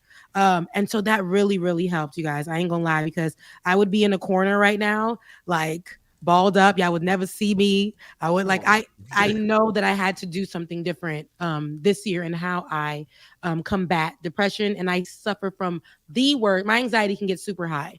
And I had I'm so friendly. I like to be outside. I like to dress. And when I'm inside the middle of people, I'll be the life of the party. But on my way to the life of the party, I am battling so much anxiety. Oh my God. I hate that. I became so it got worse during COVID. Social anxiety, I just couldn't bring myself to go out and be amongst people. It was take a long time to undo that, get back into social scenarios. I had so many plans, and then I just became okay, I'm gonna do things by myself. And then the thing is, I was finding too much solace in isolation, and I was like, girl, you can go hang out with your family. You can go get back and just kind of be amongst people. It took me a long, long time, but I finally started doing it. And then I realized, okay, I could do 2 days with people and then go back home. I could I could do that, but we're making progress. The question for me is, how do you know how did you know that spending time alone was a problem? Because some people may be like, hey, I just like being home. What's the problem? You know what I mean? I don't want to be amongst people. It's okay. Yeah, because I started to feel the loneliness feeling started coming in, but I didn't want to be around people. And I knew that I built that. Okay, now you don't even know how to be around people anymore. You don't want to be around people anymore, but now you want to go around people. And it's I'm afraid. Now I'm okay, you spent too much time in isolation to the point where my AI device was my friend. And I said, girl, no, Now it's too much. You too cute for this. Like, this is crazy. Like, and I would I would sit here sometimes I would be up in the morning and I would, do my routine. I would go out on runs because that's my thing. I would go out on hikes. I'm by myself. I'm doing all these things by myself. And I would do the thing where it's like, I'm living the soft girl life. I can go to dinner. I can take myself to dinner. I can do all that. But then I started longing for people, but I didn't know I was afraid. And that's when I knew it was a problem. It became a fear. I wanted it, but it became a fear. And I was just like, it's a whole thing. Now I got to, walk myself back. Sense. That's when I knew it became a problem. That's interesting. That's helpful for me as well. That's good insight, Rebecca. Mm-hmm. Yeah, I'm seeing people say that BetterHelp is bad in the chat, so I will avoid them. Yeah, BetterHelp is very commercialized. I've heard bad things about them as well. Mm-hmm. Okay, yeah, I'll avoid. Like the HelloFresh of like mental health resources. Mm-hmm. Oh, okay, yeah, I'll avoid it. I just didn't know what else. Yeah, I see tons of ads for them. Lots of content creators have like. Go on ZocDoc. I'm telling you, just go ahead and try that. Type in your looking for a psychiatrist or a therapist or a psychologist or a counselor, and it'll just bring you the people in your area near you who take your insurance, and just look at their their ratings and look at what they specialize in, and then speak with them through there. Sometimes they'll take you to a third party site where you see a little bit more about the doctor, and you can read up on them. That's what I had to do. Yeah. Okay. No, that's a lot of resources because you live in Portland, right? Like Portland's a little bit more progressive, as a city than other places in the U.S. Because there could be if you look online, there's usually a lot of hotlines and numbers, both to have opening counsel sessions or just introductory ones. Sorry, I can't speak. And then you could use that as a jumping off resource for something else where people could be able to answer maybe questions you already have without having to spend that's a good idea. $100 or $200 or something like that. Yeah, no, that's a good idea. Phone lines in Canada you can use where it's just you might have to wait an hour before you connect to someone, but they will just give you introductory kind of counseling and stuff like that. Okay, no, that's interesting. And Brienne said something in the chat about ADHD being connected to anxiety and whatnot. I'm like, okay, that would actually make a lot of sense. So I never thought of that. About that lately. That's been a big topic on social media. I can send you, Mike. Yeah, people are. Yeah, I never thought that I had ADHD. And then it kind of just clicked, there are certain traits, and I looked them up. I'm like, oh, okay, you know what? That kind of fits. Is this? I don't know. So yeah, I just need to iron that out. I think it would be really helpful for me. So yeah, that's my goal for next year. Look, we got goals. It's great. We got goals. We're gonna better ourselves, and we're gonna watch the changes. And all you chat have to do it at home too. Better yourselves in any way. Maximize yourself. Become the best version of yourself that you can be. It lies deep within. Yeah, in all categories. Yeah. Well, you'll know if I'm doing better if we have a live show and I actually attend it. Okay, that's the gauge. I feel like you'll be the first one there, Mike. You and Matt. I would go. There. I feel like that. I do. Yeah, for sure. I would go. I would feel left out if you all did it without me, and it would be so much fun. I would love to come, so I can really. If you weren't there. If I can make it, that'd be amazing. We'll all make it. It would be very fucked up looking like doll, but yeah, I would make one. Look, ain't no news. Y'all don't got nothing on y'all. It's a slow week. I was I know all the. I have 2 videos this week, which is rare for me. I usually get a video a day. You only did 2. That was a big piece of news. I don't know. Right. There's not much happening this week that's really interesting me. I don't know. Yeah. Did you follow that, Lance? Because I didn't. So I followed both COP28, and I know no one wants to talk about it because it's an extreme downer. I won't bring it up, but there were huge developments in a whole bunch of new information coming out in the current conflict between Israel and Palestine. I would really press everyone who hasn't looked to see 2 reports that have just come out recently. A really good one in CNN just came out because there was a reporter on CNN who actually got into the Gaza Strip and was capable of reporting from inside, which is very rare because no press can get in. I don't know how she did it. Get incredible, interviews and really put it on blast for mainstream audiences in the US to see. Oh, that's fucking incredible. It was it's really hard to watch. I won't lie. If you're not looking to watch, suffering, traumatized and or nearly dying kids, maybe don't put it on. Trigger warning there, but share it with people, family, friends who might be currently I don't know how I feel at this point in time. Be like, please look, just watch, it was, is that the one with Clarissa Ward? Is that her name? I don't know the name of the reporter because I know I don't watch CNN. So okay, because I think she went. I'm pretty sure this is the same story. I think she went through Egypt to get to Gaza. I want to say, Yeah, I'm look pretty it sure I saved the clip in my bookmarks on Twitter. Let me see.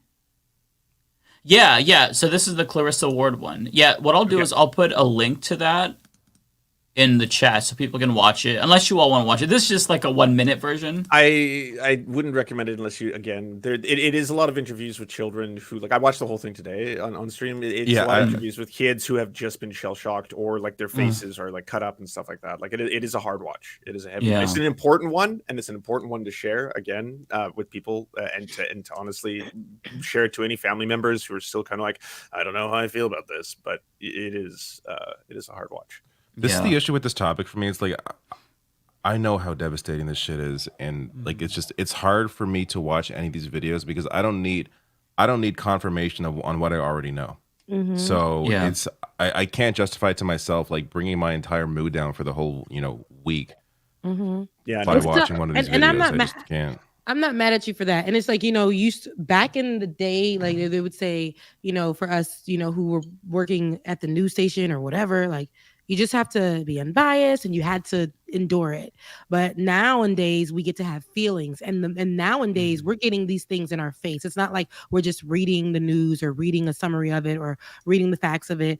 We are getting pictures that we're not asking for on our day to day. We are literally opening up these apps and seeing babies and they break not in caskets, not respectfully dying, but being murdered, or we don't even know how they were murdered. We can't even identify what we're looking at times. And we have actual feelings about this stuff. And so much is going on that's being hit.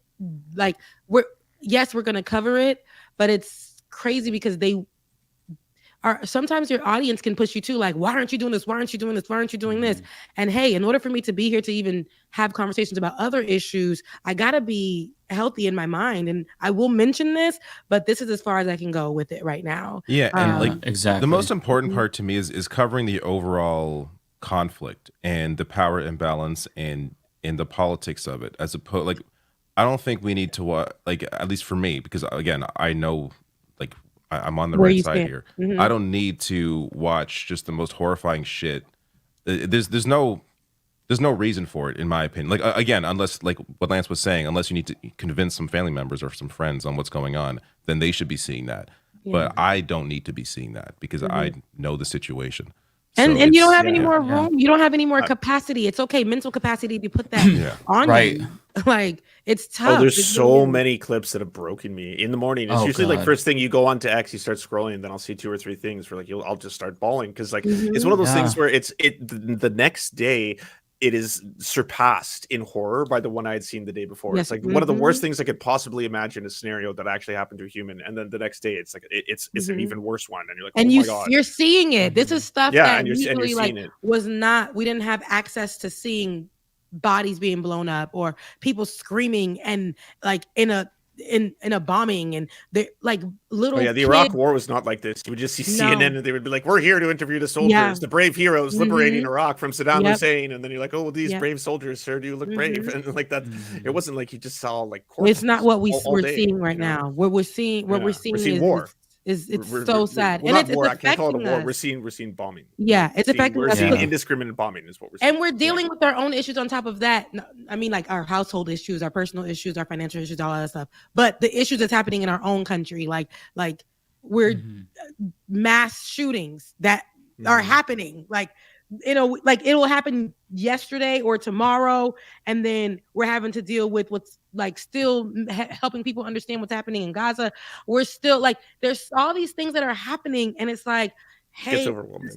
Give me 1 second. Let me just try to find some peace, some joy. Let me try to recalibrate, and then I'll come back. Like, I'll come back to it. Cute dog videos for a little while. Or And sometimes your audience can get, and I mean, I'm saying in general, because I know sometimes I'll get messages and, they'll be like, well, why didn't you cover this? Especially because, me being Haitian, I know what's happening in my personal home. We have to deal with a lot of these things. My family is and so I got to deal with that every day. And sometimes they're sending me things that I'm seeing firsthand. And sometimes when they're sending me all these bad things, that blown up bodies, all these kind of things, it's like, hey, I'm trying to like take a break from that. I have to deal with that in my personal household. Right now I need a second. So I don't have to cover it in this way. I rather cover something positive about Haiti right now. So like, hey, chill off that. You know what I mean? So that's important though. Like I felt really like guilty at first if I like took a break from this, because it's like, wow, it must be nice. You know, they don't get a break from the bombing, but I could just take like a break from mental health. You know, and it is a privileged position, but it's like, you know, it's okay to be to check out sometimes, because sometimes it just does get overwhelming, and you'll be more effective communicating it if you do give yourself that space. Like for me, the thing that broke me recently, and I haven't recovered from, was Rafet Al-Arir, him getting murdered, basically. Because I've been following him since the beginning of this entire thing. And then just to see that news, it was like a gut punch. It's like I felt like I knew him because he had become so big in like my personal like news space. I was bookmarking his tweets, sharing his videos. And so this week I've just kind of covered dumb stuff because like mentally I can't like go back yet. And what I've been trying to do more of, like when everything first started, I would just do video after video. Now I'm kind of like giving myself a little bit of a break, and then I'll cover like all the things I missed in one big video, just because it's like, if you just talk about the devastation nonstop again and again and again, it's gonna bog you down. You know, it's gonna bog down the viewers, and that's like, it's almost counterproductive. It's like the climate change effect, right? Where it's like you talk about how bad it is, and every news story is so bad to the point where people don't even want to watch it. Like they just check out mentally. So yeah, that's kind of like my whole thing, where do it in spurts, give yourself a mental break. Otherwise you won't be able to take it. You're not going to be effective in this exactly space. And we have other news to cover, unfortunately, but like that's how it is. And when there's breaking news about it, of course, we're going to talk about it, especially on my Saturday show with Ben. Like we're going to discuss it. We'll have conversations about it, but you know, that's my show. So I like to be like, all right, we talked about it. Now we're not going to have our audience just be on Saturday morning, just bog down with this. Let's start changing up the vibes. Let's play a song. Let's start, getting to a better place, because they have to go through their day as well. And so, I like to think that I am, when we're doing these shows, we are leaders in this moment with our audience. We're leading the conversations, and we don't want it to always be just so heavy. There's so much going on in the world. People are still recovering from COVID in so many different ways. People are trying to figure out their lives after mass shootings. We have all been affected by something in some way, shape, or form. And we are going to educate you about what's happening, of course, over there. We're going to have our emotions about it, but we also don't want to let that be the end all be all. So we want to show you that we can laugh, or there's other news out there, and we should be able to do that. Because I know some people get a little upset because they want you to focus on just that news. And that's all right. Love you, mean it, but that's not going to happen. We're people too. So we're also individuals. We don't have, massive teams. We're not CNN, right? We're not, MSNBC or New York Times. Like we're individuals. Speak for yourself. I got a whole group of people. You got your kids working for me or for you? They're watching his every move. But we're like one-man bands, essentially. And so we do it ourselves. So this is something that we're doing, and, we're leading on our own just to be here with you guys. But we do understand the importance of like guiding you through, and also being cognizant about your mental health and how you're feeling, and ours. So like, we got to be good for you to be good. If we ain't good, you ain't good. Exactly. So yeah, we're millennials. We all already have depression and anxiety, so we're not trying to add more to it, and we're trying to cope in real time. We've been through so many major situations and witnessed them. Like, okay, so we had to wear gospel pants. Okay, Knickerbockers. Like it's terrible. So yeah. And also go to ceasefiretoday.com if you haven't already. Everybody. Go to ceasefiretoday.com. Please do. Yeah. I know we only have time for one last story. I did want to talk, because it's usually Rebecca who brings this up, but we haven't talked about Diddy and the new developments. Because since you brought this up I think like 3 shows ago, maybe it was 4, because you kind of had your finger on the pulse of the story for a while. And then at the time I was like, okay, interesting, looked it up a bit, and then I actually went back into the whole East Coast, West Coast documentaries, got to enjoy all that, because I was definitely West Coast all the way, by the way. It's fucked. It's gotten so fucked. There's so many more accusers. There's accusations content warning, of gang rape. All of these major brands are dropping him now. It's like 18 brands. This is now like a massive like media figure / empire / mogul like crashing in real time. That's how big it's gotten. Yeah, and I think the most recent thing that I saw was back in the 90s, something happened and the woman came out. Of course, she came out with her allegations. She didn't have anything just yet. It came out with the news. I think TMZ got it. Of course, Black media got it, like the Shade Room, those Instagram pages and stuff. And immediately after just it came out that, you know, this woman came out with, when she was younger, when she was 17, she had an encounter with Diddy. And that's what that was about. That's all it said. And then Diddy came out and posted, and he hasn't said a thing, right? Since the whole Cassie thing dropped and it got hot. He hasn't said the thing. He ended up posting and saying these allegations are not true. None of this stuff basically is true. They're trying to, you know, put stuff on my name, and that ain't true. None of these allegations are true. You will see. And right after he said that, pictures dropped of her sitting on his lap at 17 years old inside of his offices at the time, I believe in New York. Whoopsie. Yeah. Oh my God. And I was like, oh, and there are more pictures, but that was the one that was going viral of her sitting on his lap at 17. Now, we can say that. Did it Prince Andrew? This was the time. This was the time, right? And was this okay at the time? It should have never been okay. I don't think it should never been okay. Now, I had friends in high school. Like I said, men was coming to pick them up. Like nobody was saying nothing about these 20-something-year-olds coming to pick up these 16-year-old girls. It just was part of the culture. Does that make it an excuse? No. I feel like sometimes you realize, like, hey, I was 17 years old at that time. Here's my story. And we'll talk about this because this may have, because I didn't know that that was wrong at the time, and because it was, nobody was telling us no, and it was considered just part of the culture. People like to say that, oh, it was a time or whatever, you know. No, if I tell my story now, that could be a reason why Diddy got away with so much after the fact.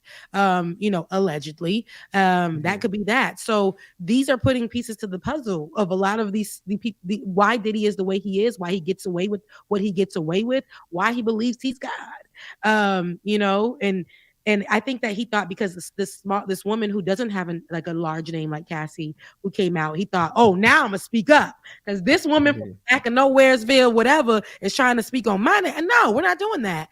And then the picture dropped, and everybody was like, oh, damn, did he? And that was after he just paid someone off who accused him too, right? Yeah. Like he just basically paid it off, didn't want to deal with it. Yeah. In addition to Cassie, he paid somebody else off. It's like, I think how many came out? It was a few people. They're coming out back to back, and that's when he said enough is enough. And even people who have worked with him are now, like, before they were just speaking out, but now they're willing to like go to court too, or have, like, they're willing to come out against. It's one of those, like, when it rains it pours. All of a sudden there's a whole and I'm like, bunch so more is people he like, canceled? oh, My shit. question is Diddy canceled? Right? So because, you know, cancel culture is very fickle. Is Diddy canceled, or is he going to come back in 2024? Diddy Biden? Well, from a corporate perspective, he's getting canceled. I mean, he's lost 18 major brands. That's pretty huge. That's one of those games of like, who's going to be left, right? Who wants to be the last person holding the? I don't know if he's in sexual assault or, you know, pedophile. We're not totally sure. We don't know. We don't. These stories are coming out. I wonder, is any of this going to be in court? Like R. Kelly, what's going to happen here? I think he'll take a break and then he'll come back and it'll be fine. That's what I'm feeling. 2 years tops. Yeah. 2 years tops. Oh yeah. Yeah. Because that's what we're getting. Like Kanye West, he this whole time since coming out as a Nazi has produced an entire new album with Ty Dolla $ign. There's Nicki Minaj as a feature. It's like, it's over. And it's crazy because and he got his daughter with him in these spots, you know, rapping little parts. And who can say no to Northwest? Like, this is what's happening. True. And they're like, oh, Kanye's back. He got Ty Dolla $ign. We love Ty Dolla $ign. Now you're partnering. Like, what? How can we choose? It's so hard to choose amongst him. As a I like how some people wait though, and Russell Brand was like, "Fuck that noise! I'm just gonna do the full right wing." He's like, I'm white. I'm not waiting. What are you talking about? I'm white. I'm like, it's a different path for me. Maybe that is a form of white privilege, right there. It is just like, hey, instant white grift. I'm doing it. We're going far right now. Sure it is. He's like, I'm white. I ain't gotta wait for Kanye did it. Kanye. Kanye came back every time with a new audience, though, and it's crazy because he it always went worse had an and audience. worse. It was He like always had Tucker an audience. Carlson to Tim Pool to Alex Jones to like Gavin McInnes. It was like one after the other. And like, oh my God, how is this happening? And he had the church. And Nick Fuentes. He Can't had the forget Nick church, Fuentes, too. the Nazi. He had the black church. That is so hard to get. Diddy was trying to get them. And Kanye had the black church in a chokehold, made a gospel album, had them people on the hill in just strange, like one color. I talked about this on my show before. It was just all weird. But he did that after calling them, saying that slavery was a choice. Yep. It's great. We're fickle. The society is very, very fickle. Okay. They don't care. Like, especially when it comes to rich, powerful, famous men. Oh yeah. If we're being honest, we'll make excuses. I'm telling you, we'll make excuses. We will. I mean, look at all the Jeffrey Epstein stuff. Like it does, like Elon Musk pictured with Ghislaine. You have Bill Clinton. There's Bill Clinton ones are Trump. bad. Bill Clinton is in photos with one of the victims. Yeah, R. Kelly as well. No, because in the beginning, I was just like, R. Kelly's such a genius musically. You know, he made so much songs. How can I escape? Oh, whoa! Now this news coming. Oh, now that.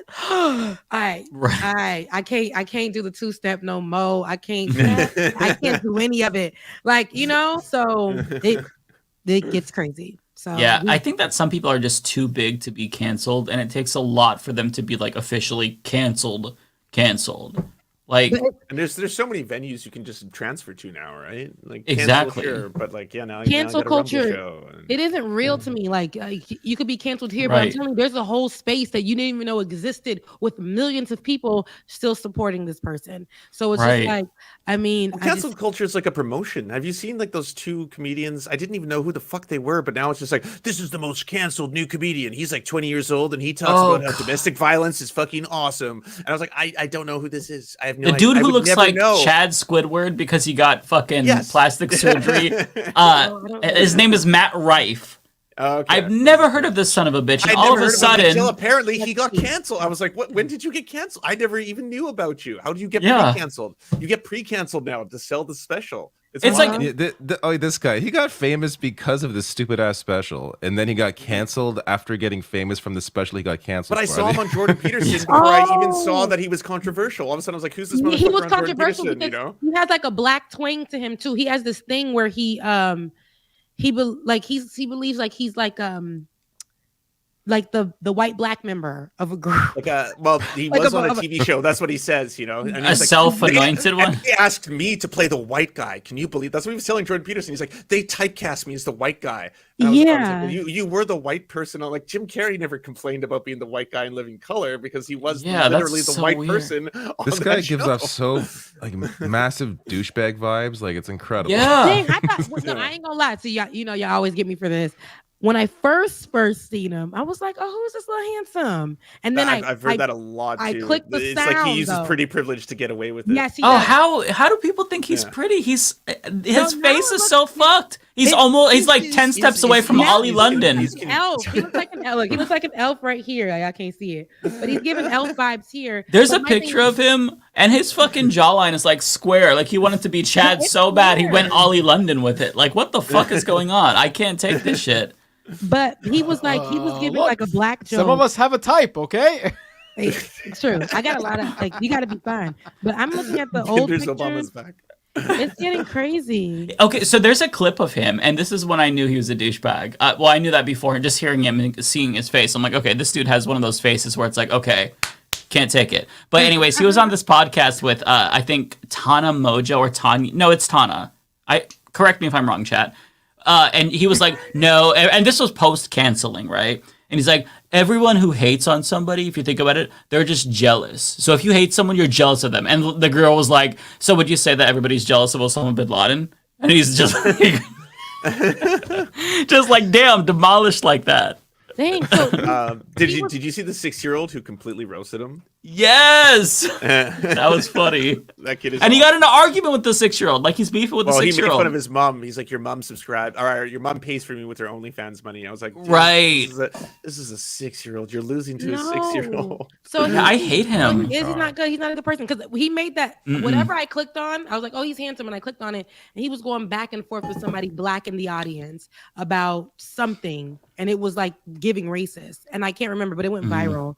But I can't remember what it was. And you got some people who are like, he's a comedian, he can say those things. Like he's a comedian, he can say those things. But I'm like, I don't know. It's given. Yeah, and the truth is, you it's can, sussy. and people can tell you suck. Like that's not right. canceling Of course, you. he can say whatever the fuck he wants. Yeah, exactly. Like he was going off about some random TikToker who was like, I don't think it's appropriate to make fun of domestic violence. He was like, fuck you, cuck. And then I was like, and then Jordan Peterson talks about how that guy's a sneaky rapist. He's like, oh yes, just like the orangutan, there is a species of male who basically go out and they try to sleep with women through sneaky tactics. He's a sneaky rapist. I was like, you're canceling them. You're canceling the random TikToker right now. You guys have massive platforms. No one knows who the fuck this random TikTok dude is. And you're saying that he's a sneaky rapist? Like that's going to haunt him now. People are going to show up in his replies and be like, fucking rapist, motherfucker. I saw that you were a rapist. Like that. Are you not doing cancel culture? Is this not a 1984? Like where does it go?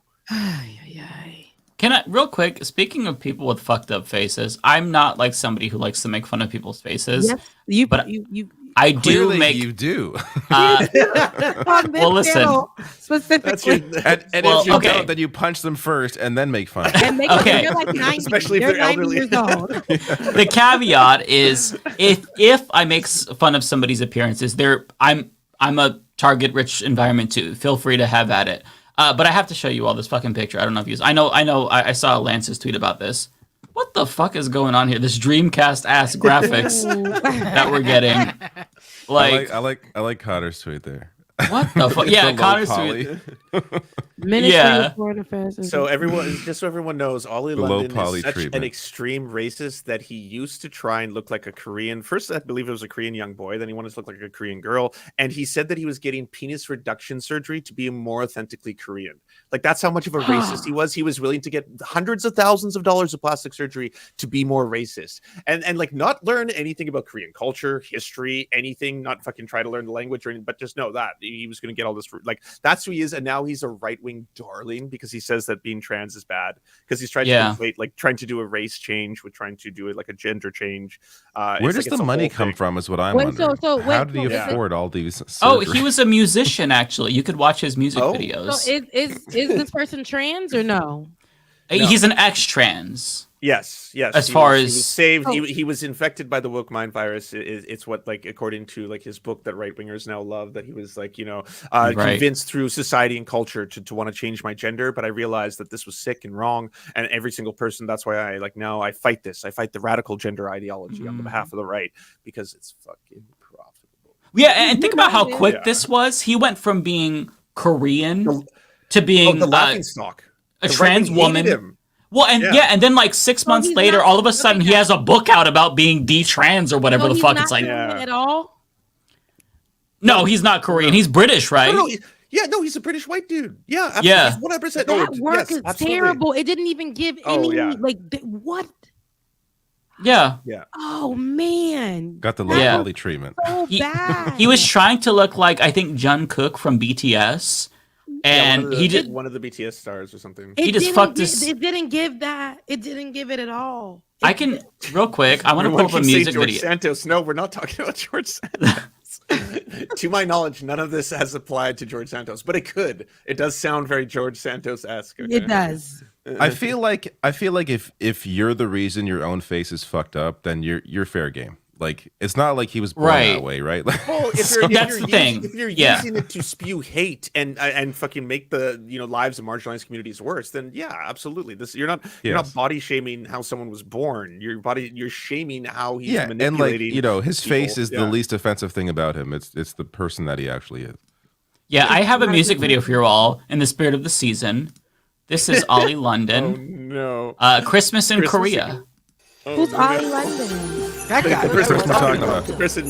Oh, look. I've never Is this supposed to be serious? This is the same person. Yeah.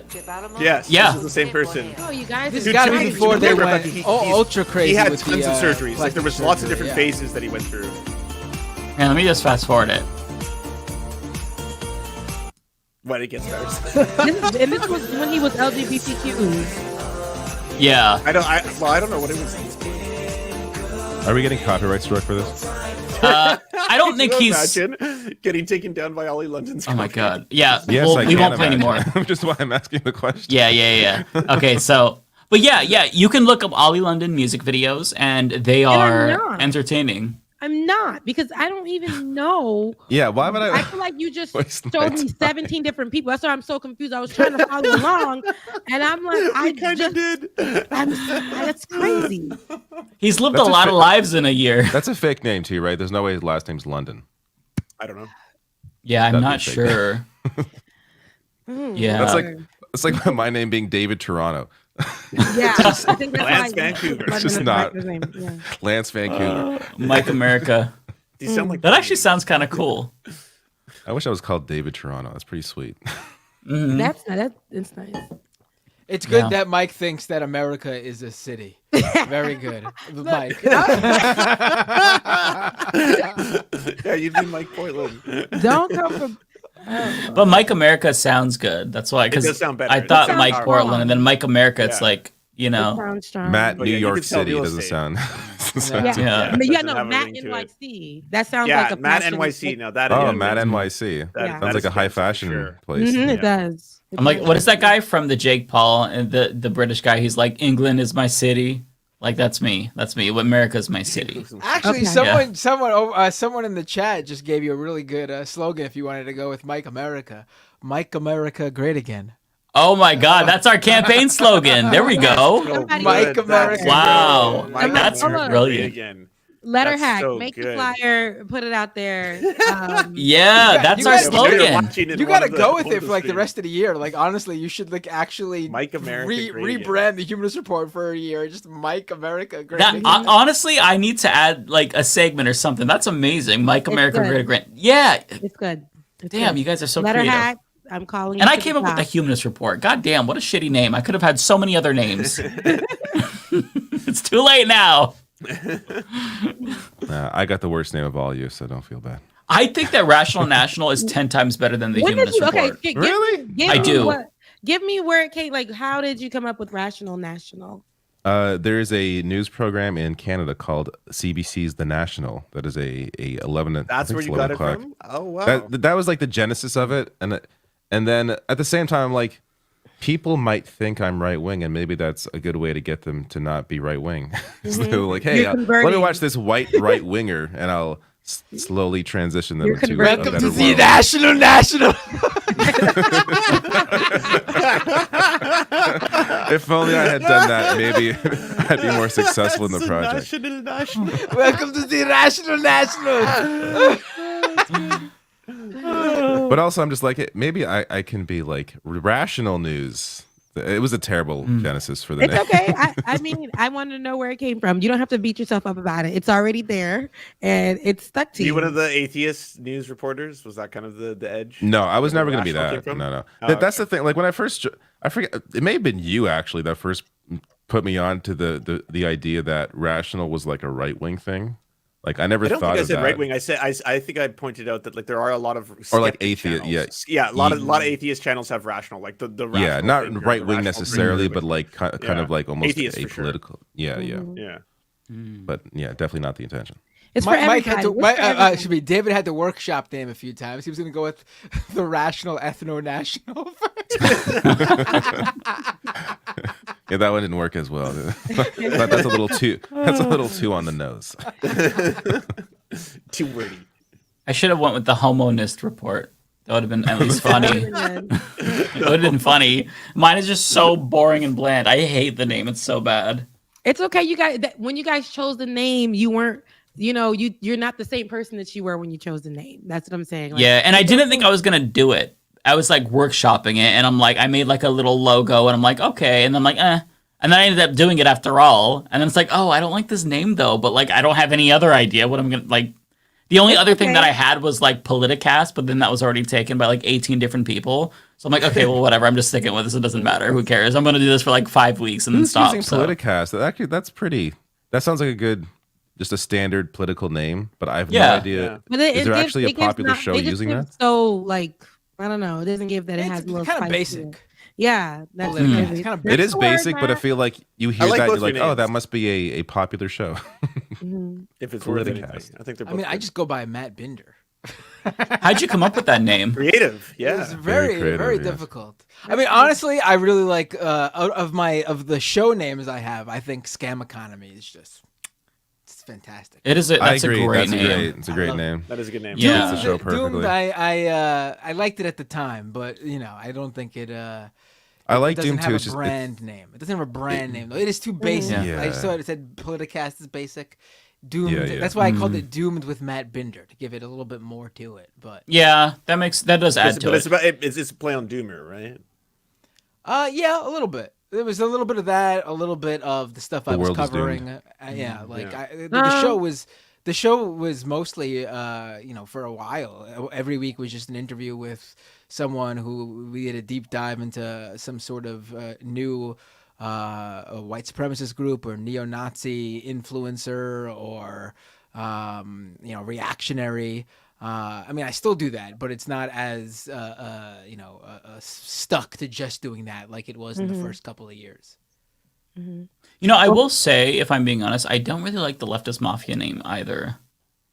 I mean, Let's change it right now. honestly, it's. I like the original. I go back and forth. the original? What was the original? I like Woke Mob. Because it's Woke funny. Mob It's is good. It's just a play on the whole we'll see who cancels who shit. Leftist like, Mafia I like sounds the like we're Woke Mob. too serious. Like we're actually like gonna fuck you. Yeah. Well, I mean, it gives gritty, and we kind of gritty on Yeah. I like. It's not as bad as the Humanist Report. It's not like bad. It's just kind of like mid, like 4 out of 10. So my show, like it or Yeah, Woke not, Mob is a banger. I agree. Everyone in chat's like, change the name. It's happening right now in real time. we could Make your voices heard, chat. You can make a cool logo with the Yeah. W and the M. Give us like what something. give us what you guys like. Yeah, get the audience. Tell us what you think our name should be and what you see for us, and maybe we'll go with it. Let Rebecca pick the new name. I guess that is the rule of the Yeah. who's ever It'll the be newest member. Y'all don't want me to do it. It's gonna be really cute, and y'all don't want a cute name, okay? Y'all It'll be don't- like it cute or name. not or do. No, I want to know like what the this cute one is name or two. Like no, but I like it or not. I didn't come up with that one. I thought it was cheesy in the beginning. This is years ago, back in 2017, 2016, because Ben was so Like It or Not's a good one. Bryant Gumbel. And I'm like, boy, if you don't shake it off, and he was telling me, if you don't bring it down. And so we had to balance each other out with like it or not. But then I was like, well, let's call our audience Lion, because it's like it or not. So let's call our like I was that kind of. I like, let's call the audience Lion, and then they're gonna throw and they made up the audience made up the idea of throwing lions up in the chat. So when we would get on, they would throw like all these lions up, and they still do that to this day. But I it do grew, like that. It grew on me because within like it or not, I would do a sub segment called, and this was cheesy though, Reality Check with Rebecca Azor. And I was like, I would never. I mean, I would go with that name again. I was gonna go with that name again when we were talking when we first got on the show. Like, oh, that's what I would go with. But no, I don't want to do none of that. And then like the next show that I do, the other show that I'm working on now, I don't want to do a lot of politics on that show. Like I want to kind of just do softer news, kind of like my lifestyle or whatever. I don't want to keep just like doing. I want something softer, not so much hardness all the time, because people always see me gang, not only on Leftist Mafia, on my own show, like it or not. I'm always ready to be like, now Republicans kiss my ass. Like I'm always on that vibe. So I'm like I want to kind of soften it up a little bit with something. So I'm working excited. on that. Yeah, I'm really excited. Let me, if you need help with anything like making intros or logos, I like doing that stuff just in my free time. So let me know, and I'll try to cook stuff up. I'm gonna put you to work. I like doing that kind of stuff. Yeah. I love being creative like that. I'm not very creative, but like if I get excited about something, then I can. Yeah. So let me know if you need help. Okay, that's good. Thank you so much for offering out. But yeah, that's what I want to work on for the channel. So if look, I always say this to your audience, all your audiences, because I saw your audiences. I say that all the time. Y'all pushing numbers. So whoever's watching this and hasn't gone over to my page yet and has not subscribed, you need to go over to Rebecca Azor and subscribe. That's all it is. It's Rebecca Azor on YouTube, and make sure you subscribe. And over there, I will tell y'all where my other page is at so you can see what I look like in real life. Just go over there and you'll see more of me because I'm going to start utilizing the YouTube more. So you don't want to miss it. So get over there so you guys can be the first when the stuff starts to premiere. Okay? Rebecca Azor on YouTube. That's going to be fun. Yes. And the offer still stands for you too, Matt. I'm not sure. I think you're probably cooking it, but I like doing that kind of stuff. I'm a weirdo like that, where I like to design like outros and intros. So let me know. I can help you out too. Oh, sounds good. Yeah. Listen, we don't put everybody to work. Look, all right, everybody got a skill. Get that assembly line going. Whatever you need, we'll add our skills to you and help you out. So I like that. Yeah, it might be a group effort. My skill is letting you know when it's time to get a super chats. That's my skill. I'm ready to go. All right. You want me to pull yours up on the screen, Rebecca? You know it. I got a job. I got to be at. Oh wait. Oh, yeah, we got to do Rebecca first. Oh, you guys are already going to super chats. I'm going to bow out then because I'm still streaming on Mind Explosion, so I have no super chats. I'm chatless. But hey, no. But thanks everybody who's been watching on Mind Explosions because I'm just about to be monetized. I don't know who came up with this hack, but start doing it. If y'all have secondary channels like Rebecca did, like she proved the theory works. Because getting 3,000 watch time or 4,000 watch time hours, it's hard if you have a little baby channel. Yeah. Actually, I think next week I'll go back to my other channel. I want to do that. Yeah. I got my second channel monetized over the summer, and I'm probably gonna start posting like quick videos because like there are things that I want to talk about, but I can't make like a full video on the channel. I don't just want to post like spam on the main channel. You got to get your real life, right? Like you want to start being like, okay, we do this, but I have things that I like to do and talk about, like, and I can't Let's do put cooking that here. streams. Let's make food. Oh, that would be fun. Yeah. Although I haven't baked in a while. I don't really cook, but I used to bake a lot, but I haven't baked in a while. You could be the baker. I'll do the cooking. Yeah. It's a lot of things. We should have a potluck, a virtual potluck Matt where we can bring it. Yeah, there we go. I like it. Now let's get to these super chats because Rebecca has to go put her hair in a bonnet and get to sleep. All right, you take care, Lance. Love you, Bye, everybody. Bye. I forgot David is still here, so David could operate the super chats. It's not that many. Not that many. Narrator. Thank you, narrator. Congrats on monetizing fellow Rattlesnake. Rattlesnake, if you guys don't know, is from my alma mater, Florida A&M University. We're the Rattlesnakes. So yeah. Wait, you missed one. You missed a super chat. Where was it? For Rebecca? No. Oh, we're just doing the first one. first? Oh, my bad. No, first one. Congrats. So this is Shadow of Lugia. Please, guys. Lugia. I don't know. I'm sorry if I mixed this up. But congrats. It's been 1 year. I haven't been here for 1 year, but I've been here. Can y'all explain the opening? Like, what are those clips from? Because I don't know. Explain the opening of... I didn't make it. Just various movies and TV shows and video games. They're just deep fakes of us. Mm-hmm. Yeah. That's right. Doesn't look very much like me, I'll be honest. Mine looks bad because of the glasses. Mine looks like me. I have to say. Yeah, yours does. Yeah. It does. I pull off Arnold Schwarzenegger. Wanda MV. Rebecca, you are a wonderful, wonderful addition to Leftist Mafia. Happy anniversary. Thank you. Thank you so much. I love Wanda.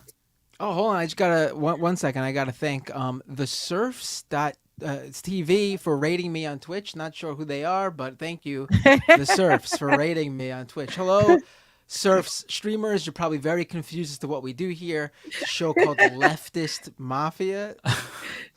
Shouts out to the Serfs. We love the Serfs here. We love friend of the show. Shouts out to the Serfs. Omega Star, thank you for the super sticker. I don't know what that is, but I'm finding out slowly but surely. Pawns Gambit, thank you so much. I can finally give to Rebecca, and thank you for giving. I appreciate that. Miss Siren, thank you so much for the super sticker. I'm scrolling here. By photo, and I'm saying that in Creole, but it could be bay photo. Okay.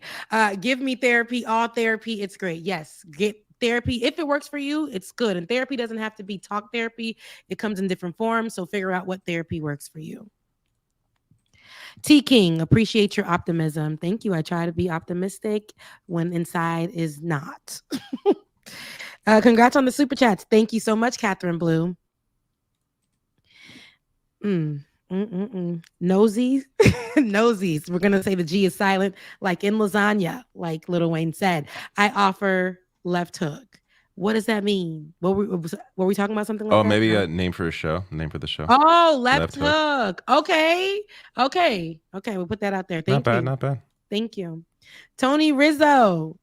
Woke Mob is better than Leftist Mafia. Here's a $5 for the name change. You go. My one issue with Woke Mob is that it's also leaning into that being too generic. Like a lot of people use that for all sorts of things. Yeah, if you search it up, you're not going to find us. I feel like, I don't know. I know I'm like the only black person for now on the show. And I feel like woke with me don't seem right. My camera died, but woke with me doesn't. I don't know. It doesn't do right. I'll keep reading. Your camera just shut off. It died. Camera's like, I'm done. And that's actually your last one, so you are done. Well, you know what, y'all? Y'all know what it is. I'm not here for a long time. I'm here for a good time. I love you guys. I mean that 100%. And I will see you guys on the next one next week, because I'll be here next week. But after that, I'll see you next year personally. Yeah, okay. Have a good Christmas. We'll see each other next year. And I'll see you guys next week. And after that, I'll see you guys in the new year. Mwah. I love you guys, mean it. And you guys enjoy the rest of the stream. Bye. Take care. Bye. I'll be doing a special Christmas Day stream. No, I'm not. I'm just... Oh my! I would not be shocked actually. What is this massive zoom in here? Jesus yeah, I don't Christ. like the super zoom in. I don't like when we're. It like, really is. Look at every pore in our face. Jesus Lord! All right, this is not for me. Not for me. Come on, people. I think this is. I'll be right back because the next few are. Oh wait, that is for me. Sorry, the synopsis. Yeah, I was gonna say. With a membership super chat. Woo! Not sure I'll be able to catch the whole thing live, but I hope you have a great show. Thank you, the synopsis. Really appreciate it, and I think we did have a great show. I have one here that is not showing because it was before we went live. I didn't realize that happened because it's from 825, but it's from Daz Bowiz. Oh, I see that, David. Do you want me to pull it up? Do you see it? Yeah. Why don't I see it? This was happening last time with me and Matt, where he or I don't remember, couldn't see some of the super chats. It was that's weird. Bizarre. Okay. Yeah, I don't see that one either. But I do see one that another one you didn't go to. If memory serves you, once you showed a list of people from Israel and Palestine who fought for peace and were flatlined. I'd love to see that one again. I don't know what you're referring to. I'm not sure. Sorry about that. Is there one before the synapses, Bender, that you see? Yes, there is. Okay, I don't know if it's one. before the synapse. I don't see the synapses either. I'm Bizarre. really off. But do you guys see the dynamic editor one? Yeah, I see the. That's dynamic. the one after. Okay, so that's the first one for me. Okay. Oh, okay. You read this already? I forget now. Yes. Yeah. Here we go.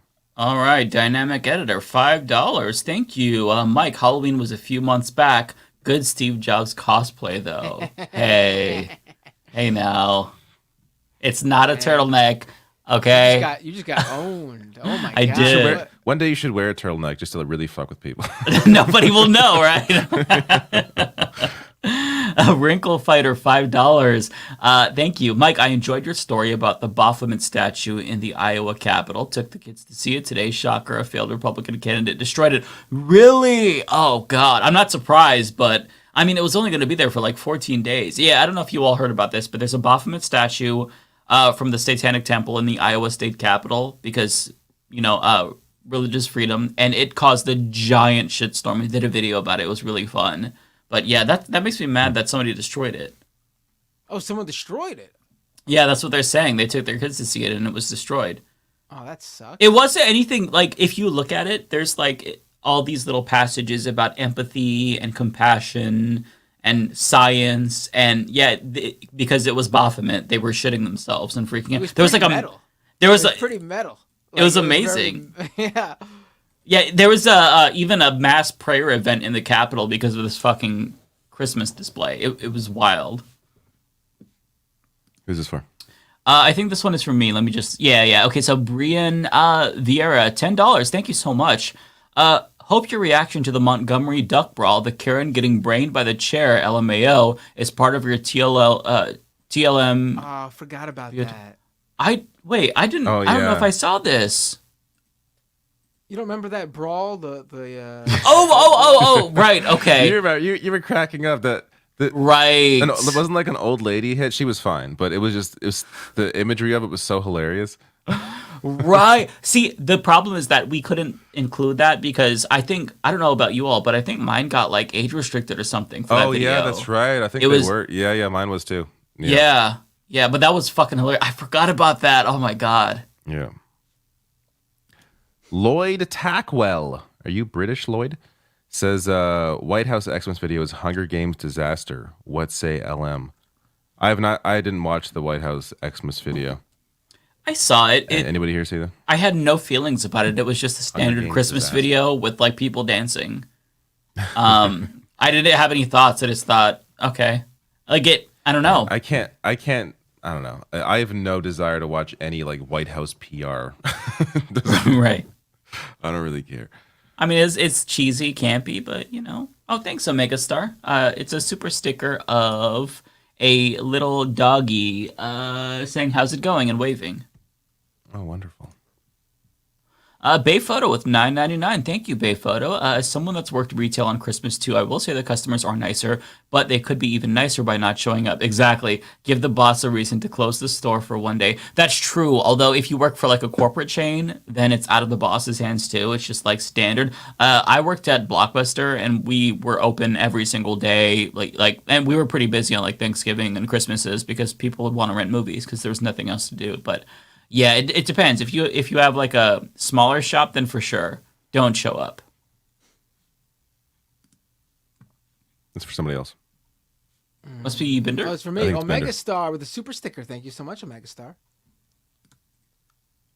Emperor Nero did nothing wrong. $2. Thank you. Do you think this resurgence of anti-LGBT is temporary?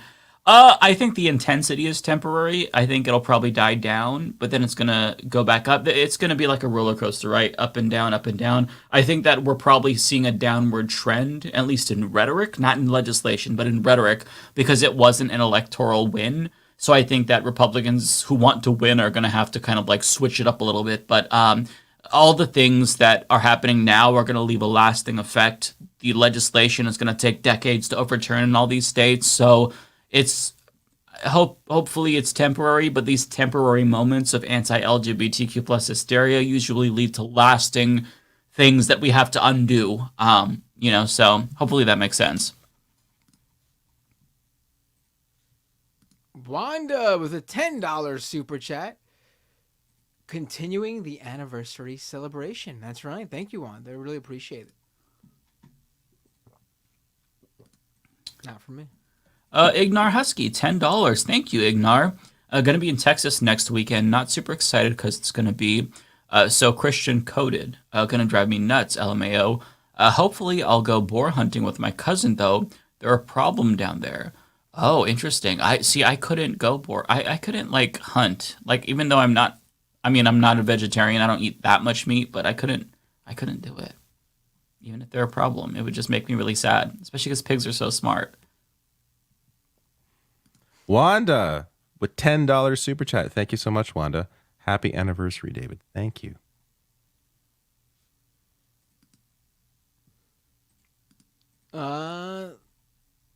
Synapsis with a $5 super chat. Thank you so much. You will just have to do a global tour of live shows if Trump wins. I mean, I think we should do it.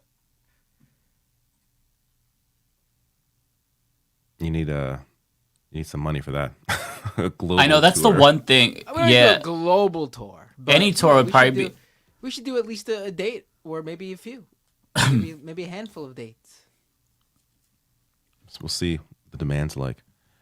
Archangel, $10 super chat. Thank you. Says David Lance, with the likely collapse of the USA in the next couple of decades, I have Canada as my backup country. Originally from MT. Where in Canada would you recommend? Have plenty of guns. Are you joking? You cannot bring those with you. Let's see. You are from Montana. I don't know. Alberta. There you go. Check out Alberta. That might fit you. or Saskatchewan, maybe Saskatchewan. I will say though, I don't think if you are serious, I don't think immigrating here is easy. So just be aware of that. So hard. Yeah, it's not. It's not just a matter of like moving to Canada. There you go. November 2024, you're gonna see David in videos at protests in Canada going, "Build the wall, build the wall." Hey, we'll see. We'll see how bad it gets over there. I watched that Civil War trailer. It's like, oh my God, is this the future? Did you guys see that? Yeah, I did see that. Yeah, I'm excited to watch it. Kind of corny. I think it looks kind of corny. Oh, yeah, it's going to be probably apolitical. Hollywood's corny generally. I mean, also the premise that it's California and Texas, that makes no sense. I was thinking about that though. If it's depending on how far it is in the future, if Texas, demographically speaking, is really set to go blue, then maybe there is some sort of an alliance there. I don't know though.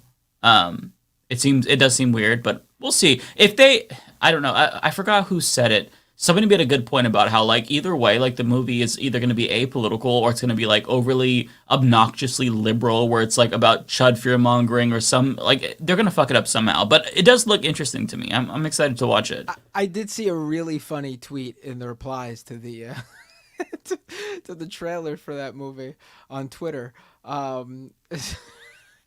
You know that still image from that South Park episode where Stan's dad, Randy, is sitting in front of the computer and there's like the explosion of jizz all over him. You know that meme video? You know that meme? Yeah. So someone took that pic and put Tim Pool's face over it in the replies to the Civil War trailer. That's brilliant. That's very accurate. That's literally all he fucking talks about. Wow. I will be right back. All Take right, control this in case is I'm late. this is for me. Hold on, let me go to the. It is. All right, Brian B with a super chat. Y'all need to watch Twin Peaks. It's great. Is it? I heard it was. Nadia Yvette Chambers with $2. Thank you, Nadia. Mental health is right-wing code speak for LGBT. Yeah, I don't think it's mental health. I think it's like mental illness is what they say. But yeah, you're right about that. This one is for you or David. It is for me. Archangel with a $10 super chat. Did you see the video of Charlie Kirk and his band of jackasses going after Taylor Swift? Totally pathetic and utter projection. I did not see that. Watch my video tomorrow, 9 a.m. Why are they going after Taylor Swift? What did she do? Because he doesn't know if she has any eggs left, and she's ugly. It's you have no idea how unhinged it is. Yeah. What? Listen, I think she's got some good songs. I think she's talented. She's certainly a good-looking girl, and she's only how old is she? She's 34. She's in her 30s. Calling her ugly is so unhinged and stupid. Yeah, they slut shame her. They talk about her body. It's absolutely insane. Yeah, I have a whole video on it. It's fucking wild. What problem could you have with Taylor Swift? I mean, she seems pretty like neutral. What is she? She came out and was anti-Marsha Blackburn because she's from Tennessee, right? Well, you know what it is? She told people to register to vote, and she signed up hundreds of thousands of people. Right, I forgot. That is why they take issue. Oh yeah, and she just went to I saw this, and I was very pleased to hear this. She went to a comedy show in New York City last week that was a fundraiser for Gaza. What? I did not hear this. Oh wow, I love her even more then. Okay. Yeah, I was listening while I was away. I'm like screaming. I was like Walt in Breaking Bad screaming. This is why she was. This is why they're attacking her, because she was at this Gaza thing. I forgot about that. Wow. Well, that clip is from October actually, but they're attacking her again. It was Rami Youssef's comedy show in Brooklyn, and the celebrities, and it was a fundraiser. All his profits for the show went to Gaza. And apparently the individuals who went to the show were Taylor Swift, Selena Gomez, Anya Taylor-Joy, Zoe Kravitz, and Cara Delevingne. I'm not sure who that is. Wow, all queens. I love that. Wow. Anya is the one who played Princess Peach, I believe, right?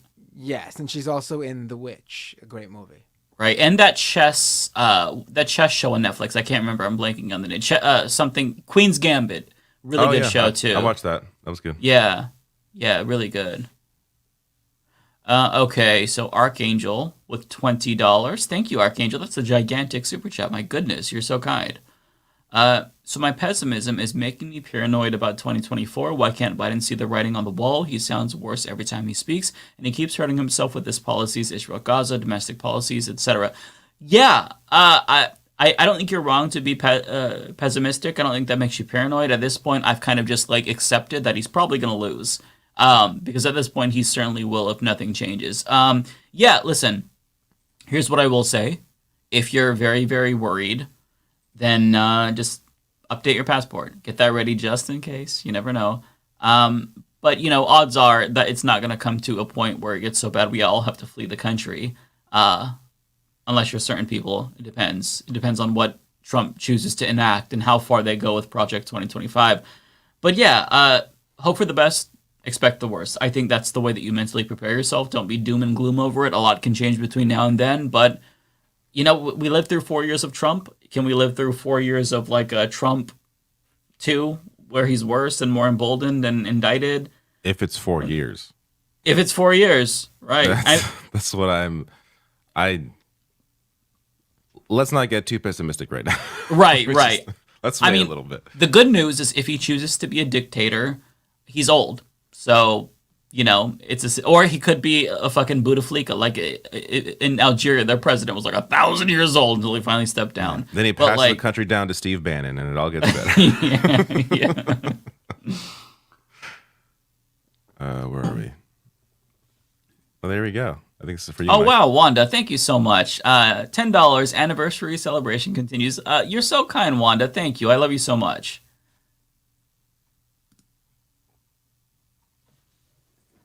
Must be for Matt. Guamu with $200. Whoa! No, it's 200 pesos, I guess. Was MX is Mexico, I'm assuming? Must be, yeah. I have no idea what that translates to, but I appreciate it. Hey, Matt, have the other Mafia members seen the pixel recreation of you talking with Dan and Ravana on your channel about Crowder? The world needs another one, but with the rest in piss chat. I have not seen this. Oh, it's really good. Someone sent it to me. A fan sent it, and they basically turned us into animated pixel characters. Like, it looks just like the show, but we're pixelated. It's what? Cool. That's awesome. We're like pixel cartoons. It's really cool. That's awesome. It was just they chose to do it for that episode where I was the only full Mafia member here.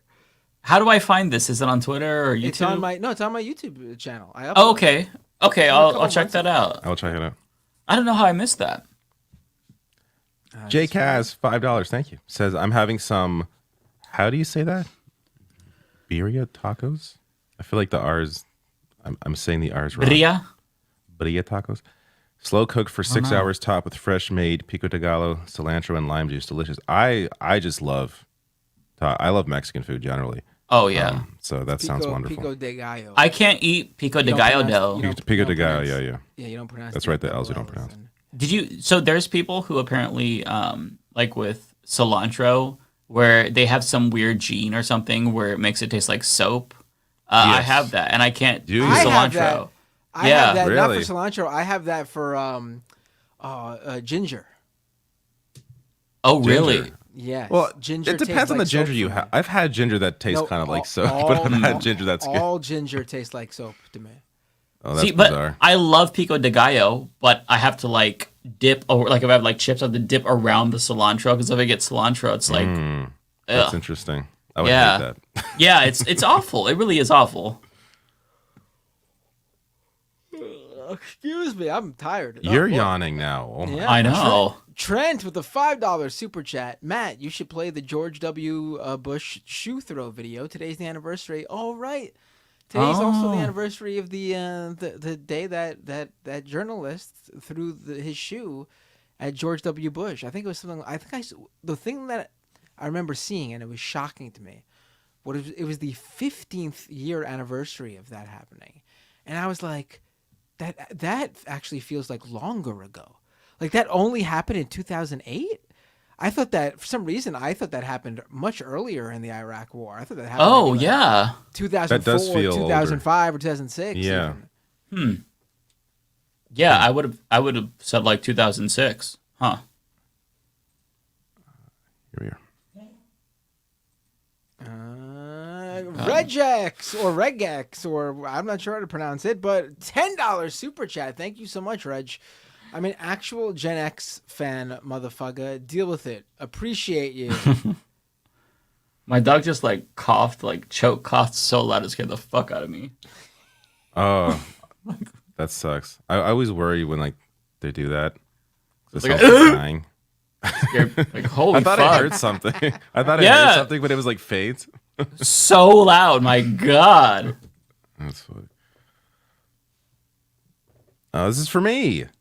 You're serious, yep. $1 super chat. Thank you so much. You're serious, yep.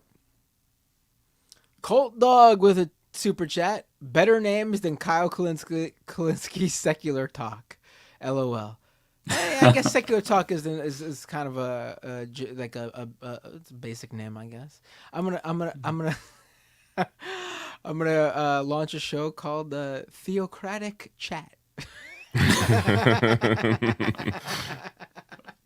He's kind of changed his I'm not sure if he still has this, but he has that neon sign that says the Kyle Kulinski show. He's definitely tried to move away from the secular talk aspect of his name.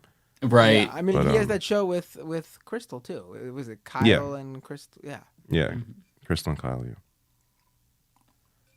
Lydia Rose, $1.99. Thank you, Lydia. Name ideas for queer history YouTube. I don't know. I'm bad at naming things generally, so. Right. You're asking the worst people to name. Like I came up with the Humanist Report. That's really tough. Maybe something with Rainbow Road. No, that's like Mario Kart. I don't know. They Story. Oh my god. They Story. Okay, yeah. That could. Yeah, there you go. There's your suggestion. Yeah, that's better than anything I could think of. I'm so sorry. I'm really bad at names. Koru, thank you for being a member for so long. 52 months. Oh my god. Says you all need to use this channel to decompress. Potluck. Yes, we all need to decompress. Yeah. I agree. I don't think this is me. I think this is Binder. It's probably for me. Hold on. Tony Rizzo with a $5 super chat. Mike being Fredophobic with claiming America as a last name, then pushing up on my turf, offering to make Binder's intro-outro visuals for shame. What is Fredophobic? Fredophobic. Oh, like Italian phobic? I'm not Italian at all, though. But you hate them. I have no idea what this is about. I married an Italian. I don't hate Italians. Fredophobia is an extreme prejudice against Italian people. Yeah, I didn't know. Oh, well, I don't know if they're saying, I think maybe they're thinking that I'm Italian because of my last name, but I'm Portuguese. You're phobic against it. No. It's you're Italian phobic. You are deathly afraid of Italians. Well, I married an Italian guy, so I don't know where this goes. Oh, because America is named after an Italian explorer named Amerigo Vespucci. Oh, how am I supposed to know that? We don't get taught history in this country. Our public education system is broken. That is what deep ass. That's a deep cut. That's a deep smear. They go back in the history for that one. Shit. I know, damn. Accusing me of Italophobia or Fredophobia. Jesus. Ignar Husky with $5. The Leftist Collective would be a dope name, James. I hate it though. I'm so sorry. I don't like it. It sounds too proper. Like we need like a big building, right? With like I don't know. That's what I get too. Building with a couple of doors or something. We wear like ties and shit. Like I don't know. Yeah, so we have to wear ties now. Yeah, I get the same vibe. Also want to do a Fury fan art version of y'all. What critter would y'all want to be or see yourself as? Furry, oh my god, not Fury, furry. Oh, furry. You're excited that we were going to all turn into Mad Max characters? Oh, I got excited for a second. I did the opposite of Rest in Puss, where it's like I was trying to avoid saying furry, but it literally is furry because it is furry. Yeah. I think that if I were to be an animal, I want to be a ferret. Whatever I would look best as. I'm not sure what my spirit animal is. So I kind of, looking at myself on the screen, I kind of look like a koala bear. I also kind of look like a frog, but I don't want to be a frog. Maybe like a koala bear or a raccoon, or something like that. I don't know. You're the artist though, so I think that the artist should have free range and just I agree. I just feel like I'd be a dog, but I'm not sure what kind of dog. Or a skunk. I want to be something that looks that looks smelly. Ferrets and skunks, definitely both. I'm trying to look. I also kind of look like a reptile too, from certain angles. I don't know. It's hard to say. I could be a plethora of animals. Lizard people, I see. Mike Figueredo looks like a reptile. Kind of like a bearded dragon. There's a bit of an Alex Jones there. You're just coming out and giving them free content. Free Mike. content. He admitted. Yeah. The Humanist Report came out and said he was a reptile. Did you hear that, folks? That's a pretty good Alex Jones impression. All your impressions are like just a bit off. Yeah. Who's this for? Regardless, free Julian Assange. Danny Guggenor with the super chat. Thank you, Danny. Free Julian Assange. There you go. Trent with a super chat. Rename the show Hassan Abi for the views. Yeah, for SEO. Hassan Abi drama channel. Name it that. Yeah. Or just change like one we don't letter. talk about him at all. Like like add an H, Hashanabi or something like that. Make one of the A's the @ symbol. Name the show Mr. Beast Hassan.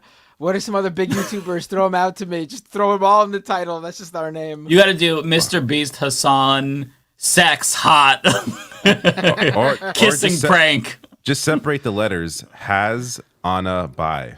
There we go. Horny locals there you go. in your town. Welcome to the Horny Locals in Your Town show, everybody. Nude pic videos or some shit. I don't know.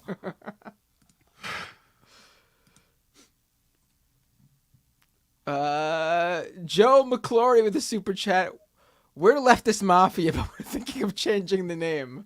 Yeah, that's what all that's what you do when you're in this line of business. You gotta always be changing, so people can't pinpoint who you are, where you're working from. We always gotta change. All good commentators always self-assess, reassess, right. Criticize ourselves. So that's why we're down this path right now. Yeah. I guess I don't show these normally, but someone is a member for 5 months for somebody. Hey. Oren F, 200 yen. Thank you, Oren. Has there been a special anniversary canceling? I would like to cancel Matt Rife because I'm just tired of looking at his smug face. That's my pick, personally. I thought you were going to say I forgot we used to do canceling. Like, I'm going to cancel Matt. I'm like, what? No, just Matt Rife. I don't know. I don't know a lot about him, but what I've heard has been very just. I don't want to see more of him. He seems very smug. He was getting really. I know we talked about it before, and I didn't say anything really because I didn't really. But while you're bringing it up again, he was getting like really big too. Like all he had to do was not cause any problems. Like he was probably gonna continue to like ascend. I was seeing his stuff. You could argue he's ascended more though because of this. So true. We're hearing about him because of it. I went from hearing about how like, oh, the dude's really funny. I mean, that's just what I was seeing and reading, and because his stuff was always appearing on like, my feeds and stuff, to like people just nonstop talking shit about him now. Mm-hmm. What I saw, and this is Philip DeFranco's assessment, and he's usually pretty spot on. He said that people were pissed off at Matt Rife because he kind of got his following by being more like a female-centric comedian. Like he made jokes that landed a lot more with women, and then he tried to distance himself from that in the Netflix special, and then he brought in the domestic violence jokes, and it was like, you built your audience off of women, and now you're kind of giving them the middle finger. Right. It's funny you mentioned that. Now that I think about it, all the videos I saw before all of this happened, when he was getting like popular, all the videos that were going viral of him were him interacting with female members of the audience who were like really into him, like who thought he was great. and it was all like him interacting with them. So yeah, I mean, that helps to explain. He wanted to he didn't like that image. He didn't want that audience, and that's the way to try and lose them. I guess. Listen, if I was if I was getting big in my line of work or whatever, I don't care. I don't care who the fuck the audience would be. Whatever weird, audience likes me, love me, baby. I don't care. I'll welcome you to me. Yeah. It's so bizarre. I think this is me. Yeah. Cosmere Dragon, thank you. $5. Appreciate that. You were talking about finding a creator on YouTube who has good views on psychology. Have you seen Healthy Gamer GG? I think you would vibe with him. I've never heard of him, but I will check them out. I'll make a little note to myself. Healthy Gamer GG. I think that would be cool. This one's also me. Miguel Sequeiro, $5. Thank you. Rather than challenging Biden in the primary, should we contest the convention to replace the VP with a more progressive voice to heal the party? No, I think that the primary is the way to go because the conventions they could just toss you out with security. They did it in 2016 to Bernie. Yeah, there's less of a chance of that being successful. Yeah, there's a small chance of the primary being successful. So. Right, and I have an interview with the primary opponent to Biden, Marianne Williamson. So watch it on Tuesday. It's coming out. It's available now. She's getting some heat today, by the way. Apparently, I did watch the video. I saw that. She had some. I don't know. When you said that, Mike, I was like, "Oh, you interviewed Dean Phillips."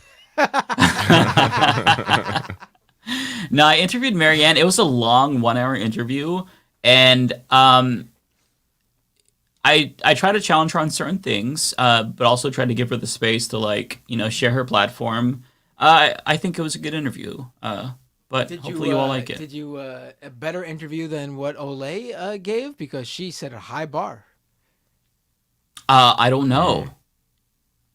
I don't know. I didn't. Is it going to cause any controversy like Olay's did? I guess we'll see. Oh, yeah. I don't know. It's hard to say, right? Because I do ask some really tough questions that can be perceived as hostile. Did she but I think that it's subjective. You have to watch the interview to find out.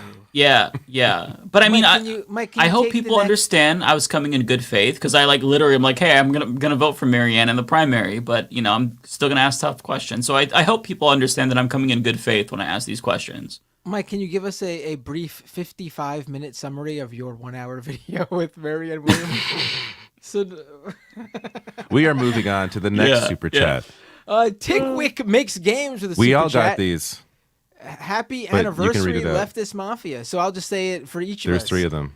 Happy anniversary, Leftist Mafia to me. Happy anniversary, Leftist Mafia to David. Happy anniversary, Leftist Mafia to Mike. I almost said happy leftist. Happy Leftist Mafia. Thank you. You're so kind. Thank you. JCast, $5. Thank you. Says, when are you guys going to go the cameo route like George Santos did? Oh, God. I don't think we're famous enough to do that. I'm going to do some cameos. We're not famous enough. He claimed, so I don't believe him because he lies about everything, but he claimed he made more on Cameo that he's ever made in Congress, being a congressman. I would believe it. How much but is not he charging? In this short of time. It's like $200. It's been like 2 weeks since he's been doing it, I guess. Then he's just doing it nonstop. I mean, I guess he probably is getting a lot of them. I mean, there's extra fees for extra things, and for a speedy turnaround, you pay more too. So some people could be paying him up to like $300, $400, $500 for a video. Oh my God! I'm pretty sure I read that John Fetterman's video cost like $350 or something like that. Stop paying him, God, people! Stop buying cameos from George Santos. Fetterman Why? did one? Yeah, Fetterman paid George Santos to make a video about Menendez. I can't even take Fetterman's gags anymore because of his fucking. Yeah. No, he's just a clown to me. Fuck him. Insufferable. I hate his guts. Yeah. Tara, $2. Thank you, Tara. You didn't have to do that. Congrats on 1 year. The new glasses look great. Thank you so much. I really appreciate that. Yeah, I'm still getting used to them. I got some contacts too, so we're gonna try those again. It's been a while. JCast, $5. I'm also having a side of fresh-made refried beans and Spanish rice with a refreshing lime agua fresca. Yum, that sounds really good. Damn, you're making me hungry. Yeah? I know. Yeah, what the hell? What is this? Man, that sounds amazing. Oh, and this one's for me. JCast with a super chat. Also, I'm topping it off with tres leches cake. I love tres leches. Oh my god, I'm so fucking. What is tres leches? It's an amazing cake. It's it comes from, I think it's Colombian. There's also like a Peruvian version, but I don't think I've had this. It's like a cake with, it looks familiar. Different like cream, like frosting cream, but it sits on top of a milk, like a very sweet milk, and it's just amazing. It just okay. I've never had that. Then that sounds good. Yeah. Yes. Let me continue reading. Also, I'm topping it off with a tres leches cake and flan for dessert. Oh, so good. Wish y'all could try some. Oh my god! I can taste the tres leches. Honestly, I can taste. Jay, it. I can taste the tacos. That's what I want. Oh god. Okay, there's a Mexican restaurant near me. I need to get that. Damn. I need it. Is this for me? Yeah, Brian B with a super chat. If y'all are Dragon Ball Z characters, Kyle is Goku. That's fair. But who are we? I'm Piccolo. You're Piccolo. I'm Piccolo. I mean, I don't know enough about Dragon Ball Z to know. I guess I would be. You're Vegeta. Who, me or Matt? Me. Matt's Vegeta. No, you know what? I'm based on my looks alone. I'm clearly Brawly. Okay. Who am I? I don't think you know who Brawly is. Give me somebody. he's this super fucking buff guy, like huge guy. How do you spell Brawly? I didn't. Broly. I can see that, yeah. Oh. I mean, the hair is similar. Okay. Wait. I mean, you can say that about literally every Super Saiyan in Dragon Ball, though. The hair is similar. Yeah, I did not. Okay, yeah, I'm not familiar with this character. Okay. I am not Krillin. I refuse to be Krillin. Do not call me Krillin. What's also, the guy? Also, he's bald. I'm probably got the biggest head of hair on this show. I don't know.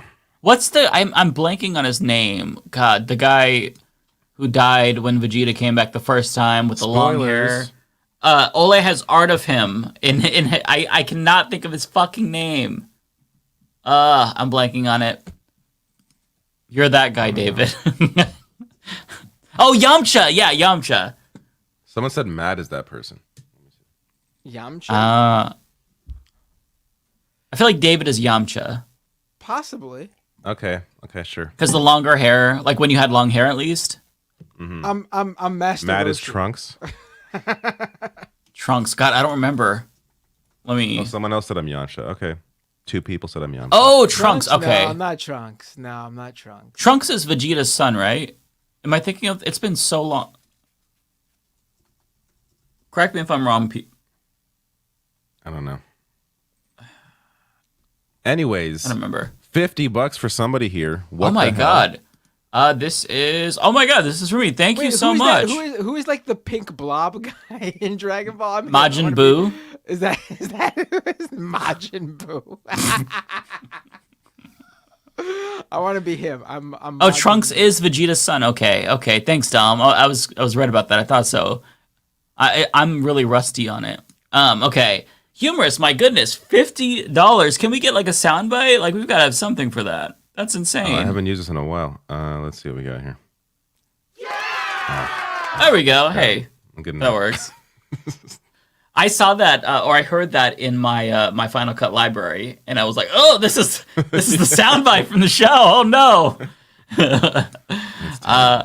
Well, thank you, Jesus. Thank you so much. That is incredibly kind. I apologize for offending anyone or bringing discord to what I consider to be an important channel. I am not so far off that you should just cast my opinions aside. You really do only have about 22 to 25 years left of what you all call potable water. Yeah. I don't necessarily think you're wrong. Yeah, I've kind of, ever since Flint and all the other like subsequent reports, you kind of see that like our water infrastructure is a ticking time bomb in general, but like the potable water situation, yeah. But When I read don't like think you're that, my first thought is my kid is going to grow up to hate that he exists, that we decided to have him, because this is the fucking world he's going to be living in. Like, Jesus Christ. Yeah. Insane. Yeah.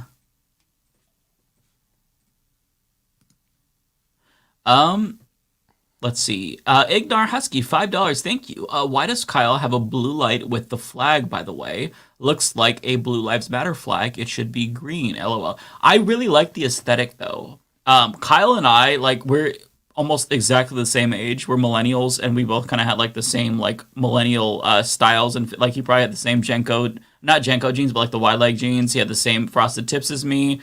Like, we're the same person. So, aesthetically, I like the style. Like, I think that the blue light looks really good. So I never have a criticism with Kyle's style. Nadia Yvette Chamber. Didn't he used to have the green light though? He in his old studio he did, yeah. In the new one he has like it looks. I'm trying to think. He has like a globe and like a blue light, and then his YouTube plaques. I think it looks really slick. Like I like it. He needs some bisexual lighting. That would improve it. But the blue still looks fucking good. YouTube channel now has that. Yeah. Nadia Yvette Chambers, $10. Thank you, Nadia. It's clear that full theocracy is en route. LGBT will be outlawed and aggressively mass imprisoned, and worse, the cops and military are fundies. People need to get out of the country now. Move takes time. Well, here's what I will say. I'm not that doomer pill to where I think it's going to come to that, definitely. But I wouldn't necessarily be surprised to see things get worse. But what I will say is always prepare for the worst. I think especially if you're like a trans person, prepare for the worst. Queer people prepare for the worst. I mean, a lot of marginalized communities, not just LGBTQ, will be vulnerable. But I wouldn't go as far as you. But if you look at a lot of countries when they kind of fall into authoritarianism, Nadia, there's never like a Handmaid's Tale moment where it's like, okay, one day we're democracy, the next day there's the camps. It's a very slow buildup, and so there's red flag after red flag after red flag. I personally don't think that like now is the time to flee, but when it gets to that point, you will hear me say it. I'm just saying, be prepared for the worst. Update your passport just in case, you never know. Ford8484. Thank you for the super chat. Says, you guys see the Trump NFT scam? The new one. There's a new one? I heard about this. Yeah. What? He's selling more NFTs. He's selling more on the same site or what? I'm not sure what the old site was, but he's selling more selling pieces of his mugshot suit. Is that what this is? Right, for $5,000 a piece. I did see that. Oh my god. He cut up pieces of his mugshot suit and is selling that. God, let's hope he has to cut up pieces of his prison suit next. Right. Because I'm fucking done with this motherfucker. I mean, at this point, he could fucking wipe his ass and sell the toilet paper. I mean, these people are such sycophants. They'll eat up anything. They'd let him shit into their mouths. They're freaks. Yeah. I only got one more left, so I'm just gonna do it now and then jump. Celeste, thank you for your chat. Celeste is always trolling me. Says, damn, David is still here. Anyways, what is y'all's favorite Christmas song? That's a really great question. Christmas wrapping by the waitresses. Sorry, you have a cool answer. My answer is nostalgic.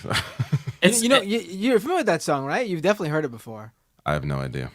It's Merry Christmas, but I'm sure I'll miss this one this year. You never heard that one before? No. Look it up. There's only one answer to this. There's only one answer. It's Donny Holiday, This Christmas. That's the best Christmas song.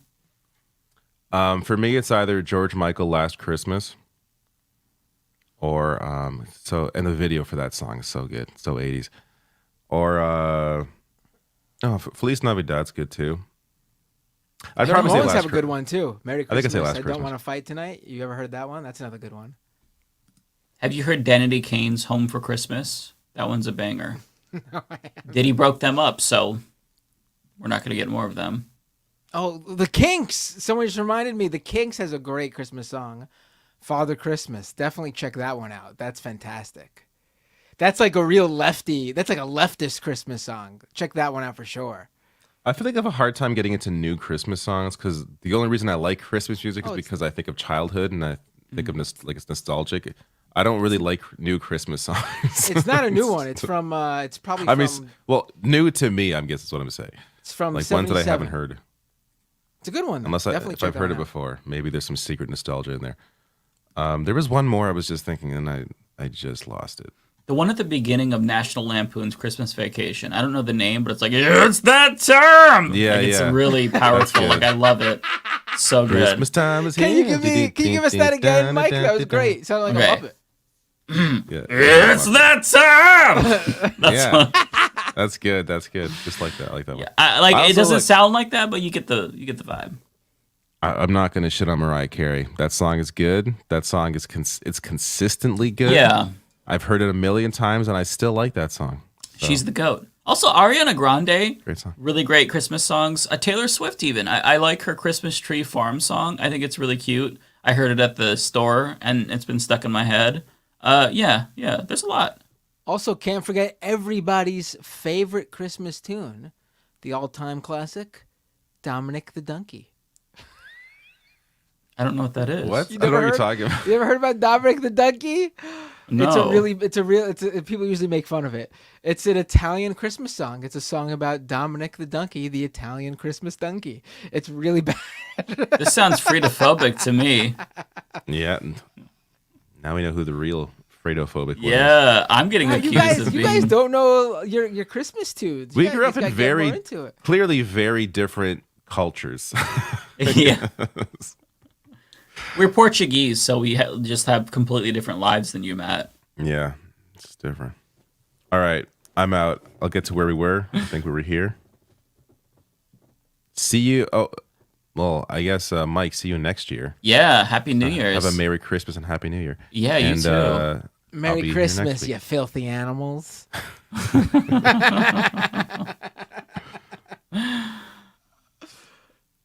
All right, this one is for you. T-King with a super chat. Let's get some guests on. Networking with Leftist Mafia is OP. I'm not sure. Yeah. Always. Oh boy, we gotta start going through these. We got a lot. Yeah. Yeah. Lydia Rose with a super chat. Oh, this one we were looking for queer history YouTube channel names. Queer Story. That's one, right? Yeah, and then Queer Story. I like that. I like that a lot. Got another one here, maybe? Narrator with a Trino cast? I don't like that one, yeah. It's a little bit sussy, narrator. This one's for me. Based Plant Raichu, $4.99. Thank you. Hey, Portland area comrade here. I know it was a few weeks ago, but please don't recommend out-of-towners to go to Voodoo Donuts because they're union busters. Are they really? I did not know this. God, that's really disappointing. Not surprising, though, because... everyone's a union buster. Okay, I will not anymore. Noted. Mangtang with $50. Damn. Jesus Christ, Mangtang, you're so generous. Thank you, my goodness. Damn it. You're getting a few $50 tonight. All right. Yeah, this is crazy. Damn it, I love you so much, Mikey. Love you too. Thank you. BB, but Trump dying doesn't mean his policies won't be for generations. Yeah, that's true. That's true. Hate it, but maybe a bit more pessimistic. David, love you long time, but Gallo, you don't get a Canadian pass for that poor pronunciation. Oh, the Pico de Gallo. Pico de Gallo. Thank you, Meng Teng. I appreciate that. Okay, so this one is narrators for me with a super chat. Libcasters. Lib equals left is best. Leftist, it's best casters. I don't know about that. Let's keep going. It's kind of funny, but I don't want people to think we're liberals. Base Plant Raichu, $4.99. Support at Donut Workers United and union shops like donuts. I did not know that. That's really disappointing. I'm not up on my my Voodoo Donuts shit. I haven't been there in a while, but I'm not gonna go there now. Fuck them. So David saw that one. Okay. Trent, new name, GTA 6 trailer 2. I love it. That'll blow their minds. Yep. Narrator with another suggestion. Left Street, but you start an R&B group. I get what you did there. All right. Oh, okay. I like that. Omega with the super chat. Happy holidays. Pro tip: this is a week of work holiday parties, so crash one for free food and drink. Have fun, comrades. Right, this is the holiday party week. I remember that back when I went to an office. Haven't had a office holiday party in many years because no one goes to the office anymore. Everyone works from home. Narrator's still going. Narrator says Leftists Next Door, but as a spin-off of Kids Next Door, and every guest is a member, but you guys are just the core members. Okay, you're getting really into this. Oh, look at this one. RM Brown with a $10 super chat. Thank you, RM Brown. Everyone chat RM Brown's channel, by the way. Protection money for the mafia. Oh, that's a very good idea. We need to start letting other lefty YouTubers know that if they want to remain on the YouTube, they're going to need to fork over a little bit of cash every week. Or there's going to be a knock at their door, see? Kaya Damon, $9.99. Thank you so much. Congrats on 1 year of Leftist Mafia. Mike, thank you. Even with how difficult political news coverage can be, just know that I've laughed along with you in those other fun times. Your laugh brings me joy as a fellow gay. Well, thank you so much. That really means a lot to me. I appreciate you saying that. We've got 0PE, Leftist Mafia 1 year anniversary. Let's go. Left is best. Hey, thank you so much, Zero. Really appreciate that. Oh, I love this one. Brian B with a super chat. Sam Cedar is Master Roshi. Right? Yes, he is Master Roshi. That's correct. Although Master Roshi is a pervert, and I don't get pervert vibes from Sam. That's the one thing. That's true. Yeah, you know, I mean, but he's the general gist is that he's old. That's. I don't think there's much more to look into that comparison other than he's old. Sam isn't that old, right? Like he's in his early 50s. Late 40s. He's I think he's entering his 60s. Really? Wow. So hold on, let me double check. I'm pretty sure though. I'm pretty sure he's 57. Yeah, he's getting up there. Is he really? Yeah. Wow. I would not have. He looks great for 57. Yeah. Jesus. He certainly does not look like Master Roshi, although right. he might be getting to Master Roshi territory. Wow, he's got to tell me his secret. I mean, it's clear that if you work at the Majority Report, you just look much younger than you actually are. It's just part of the deal. It's a perk with the job, right? This for me, Jay yes. Rude with a super chat. You can't blackmail me with money. Okay.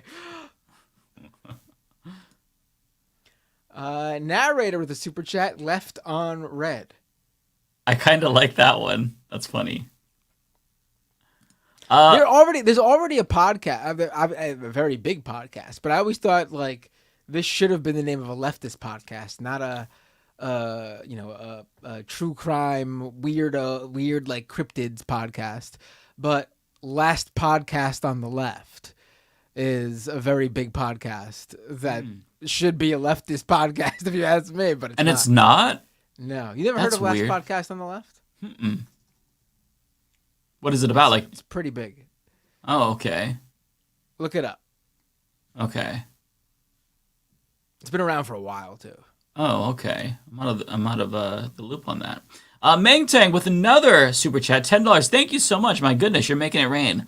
I can't believe I forgot from episode 1 and years before. You all got me through an insanely tough move from the West Coast cities to rural as fuck James Comer, Kentucky district move. Love you all. Happy anniversary. Love you too. I really appreciate you saying that. Thank you so much, Meng Tang. I think this is you. Omega with a super chat. Diddy has cursed everyone he's worked with. I honestly don't know. I'm not too into. I've never been into him. So I don't really know his career, and I know he has a number of big hits, and obviously is super rich and wealthy and famous, but I don't really know too much about him, honestly. Yeah, I would agree with that statement. Anything he touches, he just shelves really talented artists and stuff, and yeah, I agree. Lydia Rose with $1.99. Thank you, Lydia. Worst song, Wings, Wonderful Christmas Time. I don't know if I've heard that. Simply having a wonderful Christmas. Because I kind of like that one. If that's the Is one. Is that what that is? I don't. Honestly, I like most Christmas songs. I'm a sucker for Christmas. I really enjoy. I do like Christmas music. Yeah, I used to hate it, but I like it. It's as you get older, you come to appreciate it. There's the nostalgia factor. If you've got Right. kids, what if you don't have kids? Just if you have family, you enjoy being around. You just feel nostalgic. It's in the air. You can Right, tell. right. I'm a big old softy when it comes to Christmas. I'm sorry. No, I'm with Sue you me. though. No, I'm with you. It is something like as you get older, you really appreciate it a lot more. At least I do, and you do. But that's how it is. The same for me. I'm trying to think of a Christmas song I hate. I mean, there's like the sadder Christmas songs that I don't like listening to, but like I don't hate them. I just prefer not to listen to them because they make me sad. Yeah. Yeah. You know what? I don't like White Christmas. I hate that song. I'm dreaming of a white. Yeah, I don't. It's too slow. It sounds racist. I just don't like it. Just like the one I used to know. Yep. Yeah, that's good. We gotta get a singing episode with you. Little Drummer Boy. It's a good one. That's a good one. I know you're Oh, saying. I don't awful. like. I See, I'm looking- hate that one. Santa Baby. That's one that I guess isn't a great one. Santa That one's Baby. just creepy. You went to good one that you probably find annoying, but if you have kids, you love to tease them with it. I love teasing my kids with this one. I'm getting nothing for Christmas. You know that one? I think I do. Yeah. Mommy and Daddy are mad. I always tease them with that one. It's pretty great to tease your children when you have kids. It's fantastic. That's good. Let me see where we're at. This one's for me, you. Yeah. Pidhajnik with a super chat. Pogues, right. Fairy Tale New York. Rest in peace, Shane McGowan. Right. No, right. This one's for you too. The next couple are. I think. Blink-182. Happy holidays, you bastards. Is that the one where it's Christmas Eve and I've only wrapped 2 fucking presents? Christmas Eve and I've only wrapped 2 fucking presents and I hate your guts. That one, right? That one. Oh, I was gonna say I don't know that one, but as you sung it, it sounded familiar. It's got a really hold on. Let me make sure it's the same one I'm thinking of. Happy holidays, you bastard. Yeah, it is that one. Oh, your dad says worst song is Grandma Got Run Over by a Reindeer. I agree with that. Yeah, Grandma got that's a run good. over by a reindeer. Yeah, I agree, Alan. That's such a home stupid from song. Our house Christmas Eve. You Yeah. can say there's no such thing as Santa, but as for me and Grandpa, we believe. Oh, I mean, you know I guess, what? I guess the messed up part about that song is that does Grandma die? Like I would she imagine dies, so, right? Yeah. She dies. I mean, Santa kills Grandma on Christmas Eve, and Yeah. all you get out of it is you and Grandpa now believe. I mean, it's kind of like it sounds like a premise about a horror movie, right? Right. A grandpa convinces his kid that Santa doesn't exist until Santa shows up and kills Grandma. I mean, that's a Christmas horror movie right there. Right. Another one that I thought of was I Saw Mommy Kissing Santa Claus. I hate that one. It's so stupid. How does that one go again? I saw Mommy kissing Santa Claus. But like in the most annoying voice ever. Underneath the Christmas tree last night, something like that. Like, why are they under the Christmas tree? Well, kissing? the whole gist of that one, right, is that the kid wakes up, sees their dad dressed as Santa, and he thinks that's Santa, and Mommy's kissing Santa, but it's just mom and dad getting freaky while dad's in his Santa costume. Right, but it's like, why are you fucking under the tree? Like, isn't there presents there on Christmas? Like, it's like, why? I'm assuming they're Go in getting your freaky, room. Mike. He's dressed like Santa, so clearly the kid walks in on them doing something fucking nasty. I mean, maybe she was in the Santa's sack and he throws her under there and just turns her around or something and starts giving it to her. I don't know, Mike. What do you want?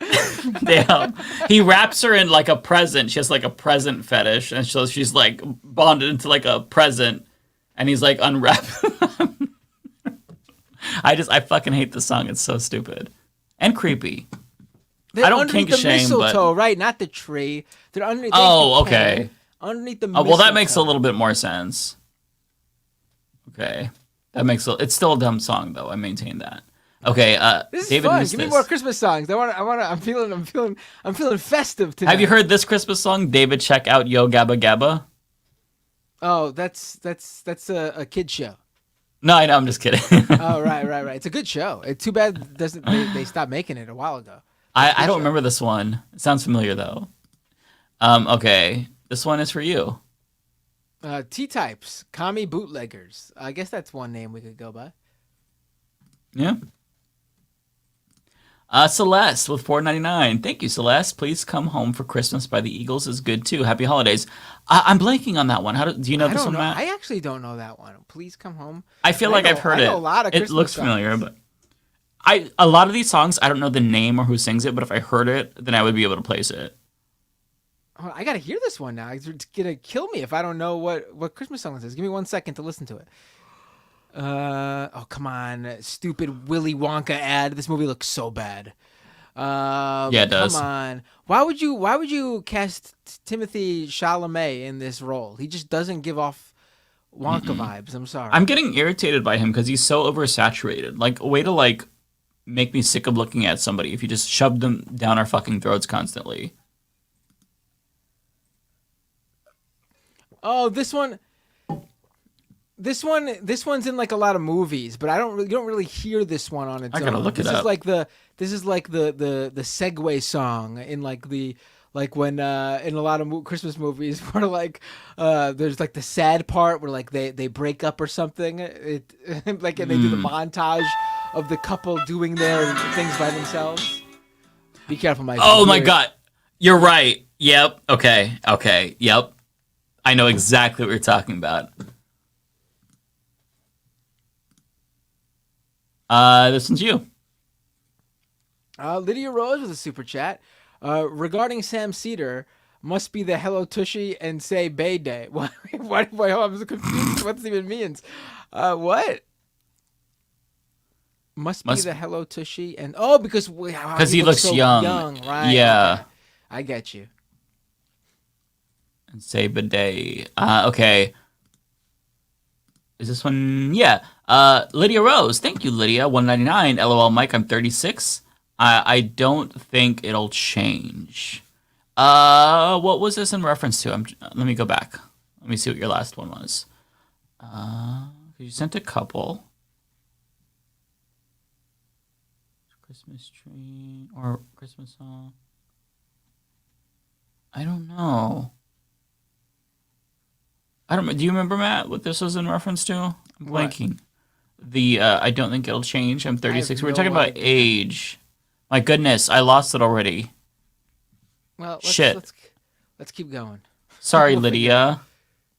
Maybe it'll come back to me. Don't send another super chat though. Just put it in the chat, and I'll try to look for it. Okay, this one's you.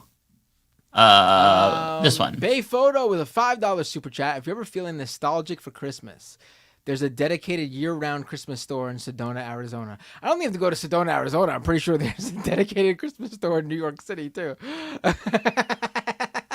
Seems like something that a number of big cities have, actually.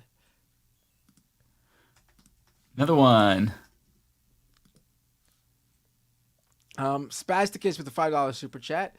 Jingle Bells, Batman Smell is still a classic. Yeah, that's a classic one. It is. I thought it was so edgy when I was in first grade. Jingle bells, Batman smells, Robin laid an egg. The Batmobile lost its wheel and the Joker ran away. Or the Joker got away, whatever you choose. Batman's in the kitchen, Robin's in the hall, Joker's in the bathroom, peeing on the wall. That's the real classic. That's the one where you felt edgy. The other one was that's when you felt edgy when you were in kindergarten. But man, when you were in third grade, Joker's peeing on the wall, man. This one is for you. The Dropkick Murphys, The Season's Upon Us. That sounds up your alley, Matt. That is a good one. I forgot about that one. That one is a good one. And this one is for you also. Connor Miles with a super chat. Growing up in Denver meant growing up with Mile High Christmas by Breathe Carolina. What's that one?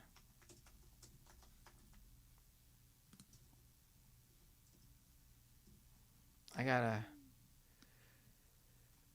Growing up in Denver. This song came out in 2010. What are you talking about? Growing up. I was gonna say Breathe Carolina. I feel like that was a newer band, but I wouldn't know. But it just Okay. We're not that young, or that old, I should say. Yeah, this doesn't sound like a classic. I'm sorry. Okay. There's a ton of like modern day Christmas songs that don't become classics. Like maybe you listen to them the year they come out, and then everyone promptly forgets about them for good. Okay, next one is for you. Oni Kaz, the super chat. Santa's beard from They Might Be Giants. I also don't know that one. Let me. Let's see.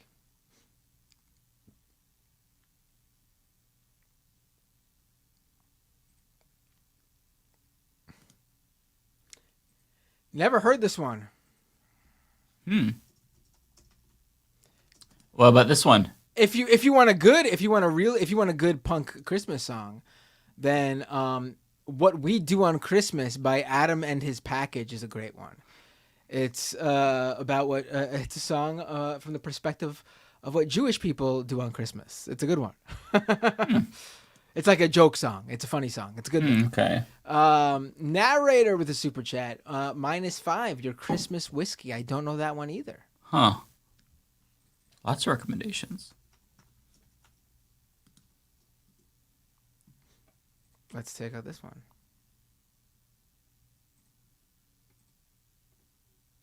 No, this one either.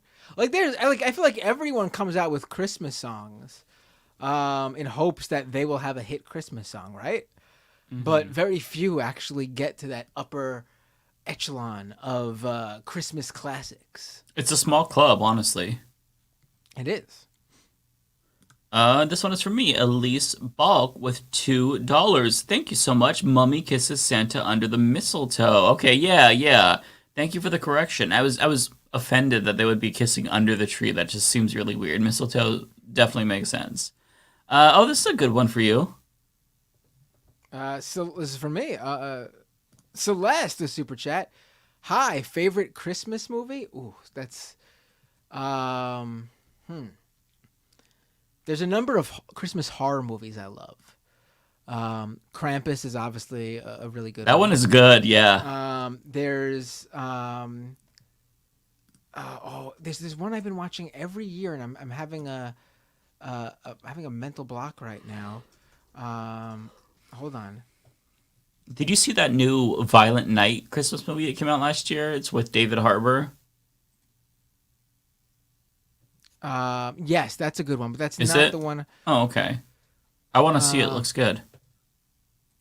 Oh, Bad Santa's a good one. Oh, right. Silent Night, Deadly Night is fantastic. Oh, is it? Okay. Check out that one. It's a really great horror Christmas movie. In terms of classics, I mean, National Lampoon is amazing. That's there's no doubting that one. That one's fantastic. Trying to think, what other Christmas movies do I like? What about, I'm curious, what are your thoughts on Jingle All the Way? Because that's probably my favorite. Oh, it's an all-time holiday classic. Yeah. It's amazing. I just Jingle watched that last week. It's still so good. It is really good. It is. There's a number of great Dancer, Dasher, Dancer, Prancer, Vixen, Comet, Cupid, Donner, Blitz, and I just love it. Like the guy Ted, when he calls Arnold Schwarzenegger calls like his home and he's eating his cookies, like, oh, these cookies. And it's like, Ted, put the cookie down. It's so funny. I love it so much. He's putting up my star with my wife in my house. Iconic. Yeah, rip to Ted. Yeah, that's a really good movie. I'm trying to think. Oh, and Sinbad is so fucking good in that movie. He's amazing. Yeah. Yeah, with the mail bomb. Yeah, that was really a bomb. There's some sick people out there. Sick people. Yeah, that's a good one. Also, I really love Bad Santa. That one's so good. Right. Yeah. Die Hard, obviously. Great. You know Christmas what? movie. I've never seen Die Hard, as weird as that is. It's a great Christmas movie. I want to watch it. I want to, because I love those kinds of like 90s action movies. Those are great, but I somehow have never seen Die Hard. I got these aren't Christmas movies, but I guess because when the more recent ones came out, and I don't know, just because I guess as a kid that's the gifts I would get for Christmas. But the Star Wars movies have always made me feel Christmassy. I know they have nothing to do with Christmas, but I've always connected Star Wars with Christmas. If you watch it around that time, maybe. Yeah, something and like The Empire that. Strikes Back obviously takes place in the snow. Yeah. What else? There's a lot of. I'm thinking. Oh, Elf is really good too. Yeah, I love Elf. And then there's the classics, obviously, like Frosty the Snowman, Rudolph the Red-Nosed Reindeer, Charlie Brown Christmas. What else? Those are all great Christmas movies. Yeah. I want to. I'm glad somebody brought up Bad Santa. I want to watch that. I love Thurman Merman so much. He reminds me of Poopy. My dog is Poopy. For those who don't know, just like very like timid and sweet. Just love Muppet it. Christmas Carol. Thank you. That's another great one. Lanzetta, I will try to watch Die Hard because I do actually want to see it. For whatever reason, I never watched it. I don't know why. Gremlins. People forget Gremlins is a Christmas movie. Is it? It's been so long. I don't remember much about it. A Christmas Story, of course. Fantastic. Oh, Christmas yeah. Story. The Nightmare Before Christmas, obviously, is another great one. Yeah, these are all great Christmas movies. No, Sasha, I don't know why I've never seen Die Hard. Like, at most, it's been on, like, when I was around, but I just never watched it when I was really young. Like, I've never sat down and watched Die Hard, no, which is crazy. And I've been Home wanting to watch it Alone. for years. Oh, right, yeah, Home Alone's a classic. And it Home still Alone holds 2. up. Yeah, it's still really good. I watched both of them last year. It was still really good. Okay. Lydia, follow. Oh, I'm sorry, Lydia. You don't have to send another. I was looking for your chats in the comment section, but just responding, chat being dumb, response to nostalgia and Christmas music. Yeah. Okay, that makes sense. Thank you, Lydia. I really appreciate it. Okay, this is the second. Oh no, we got some more. Okay, I was gonna say almost there.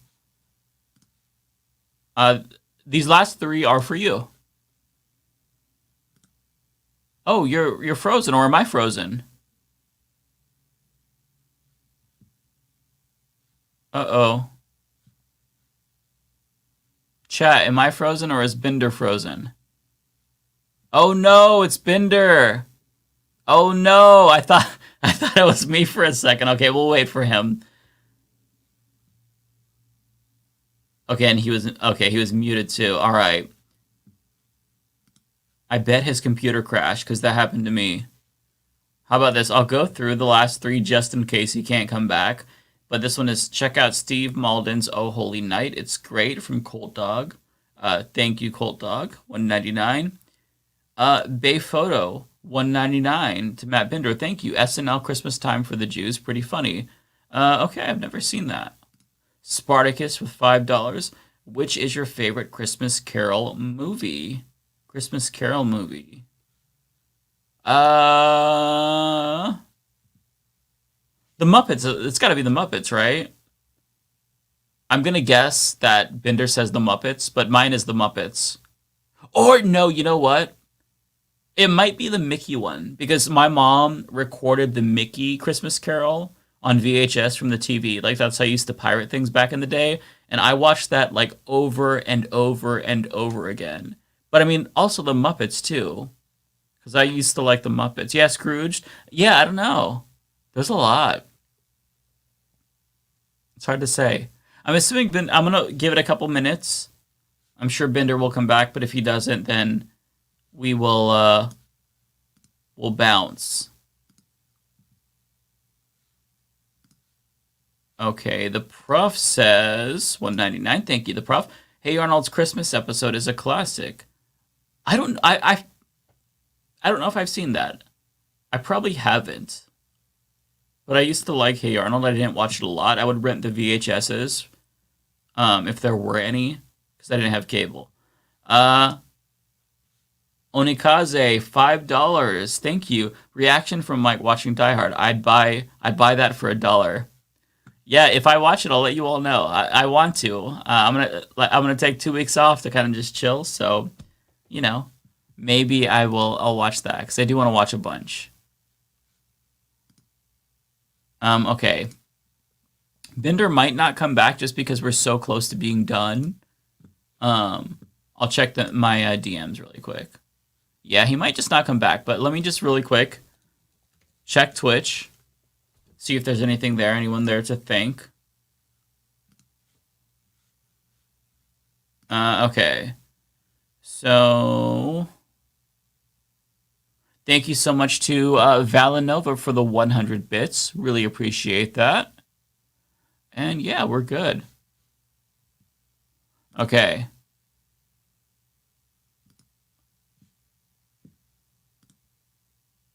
Well, I don't know if Bender's going to come back. What should I do? Should we go for another hour or end it here? I'm the last one standing. It's without Bender, it's weird. It feels doesn't feel the same. Well, how about this? Let's wrap up here. Oh, thank you, Occam's Phaser. I really appreciate you saying that. Hey, Mike, just wanted to say your story helped me come out to my own family. Much love. That's really cool. I appreciate you saying that. I hope it went well. Well, everyone, thank you all so much for tuning in. It's been a really great show. I will see you all in 2 weeks. I'm going to assume Bender is not coming back. Hopefully, I'm not ending the stream preemptively. We were wrapping up anyway. But yeah, y'all take care.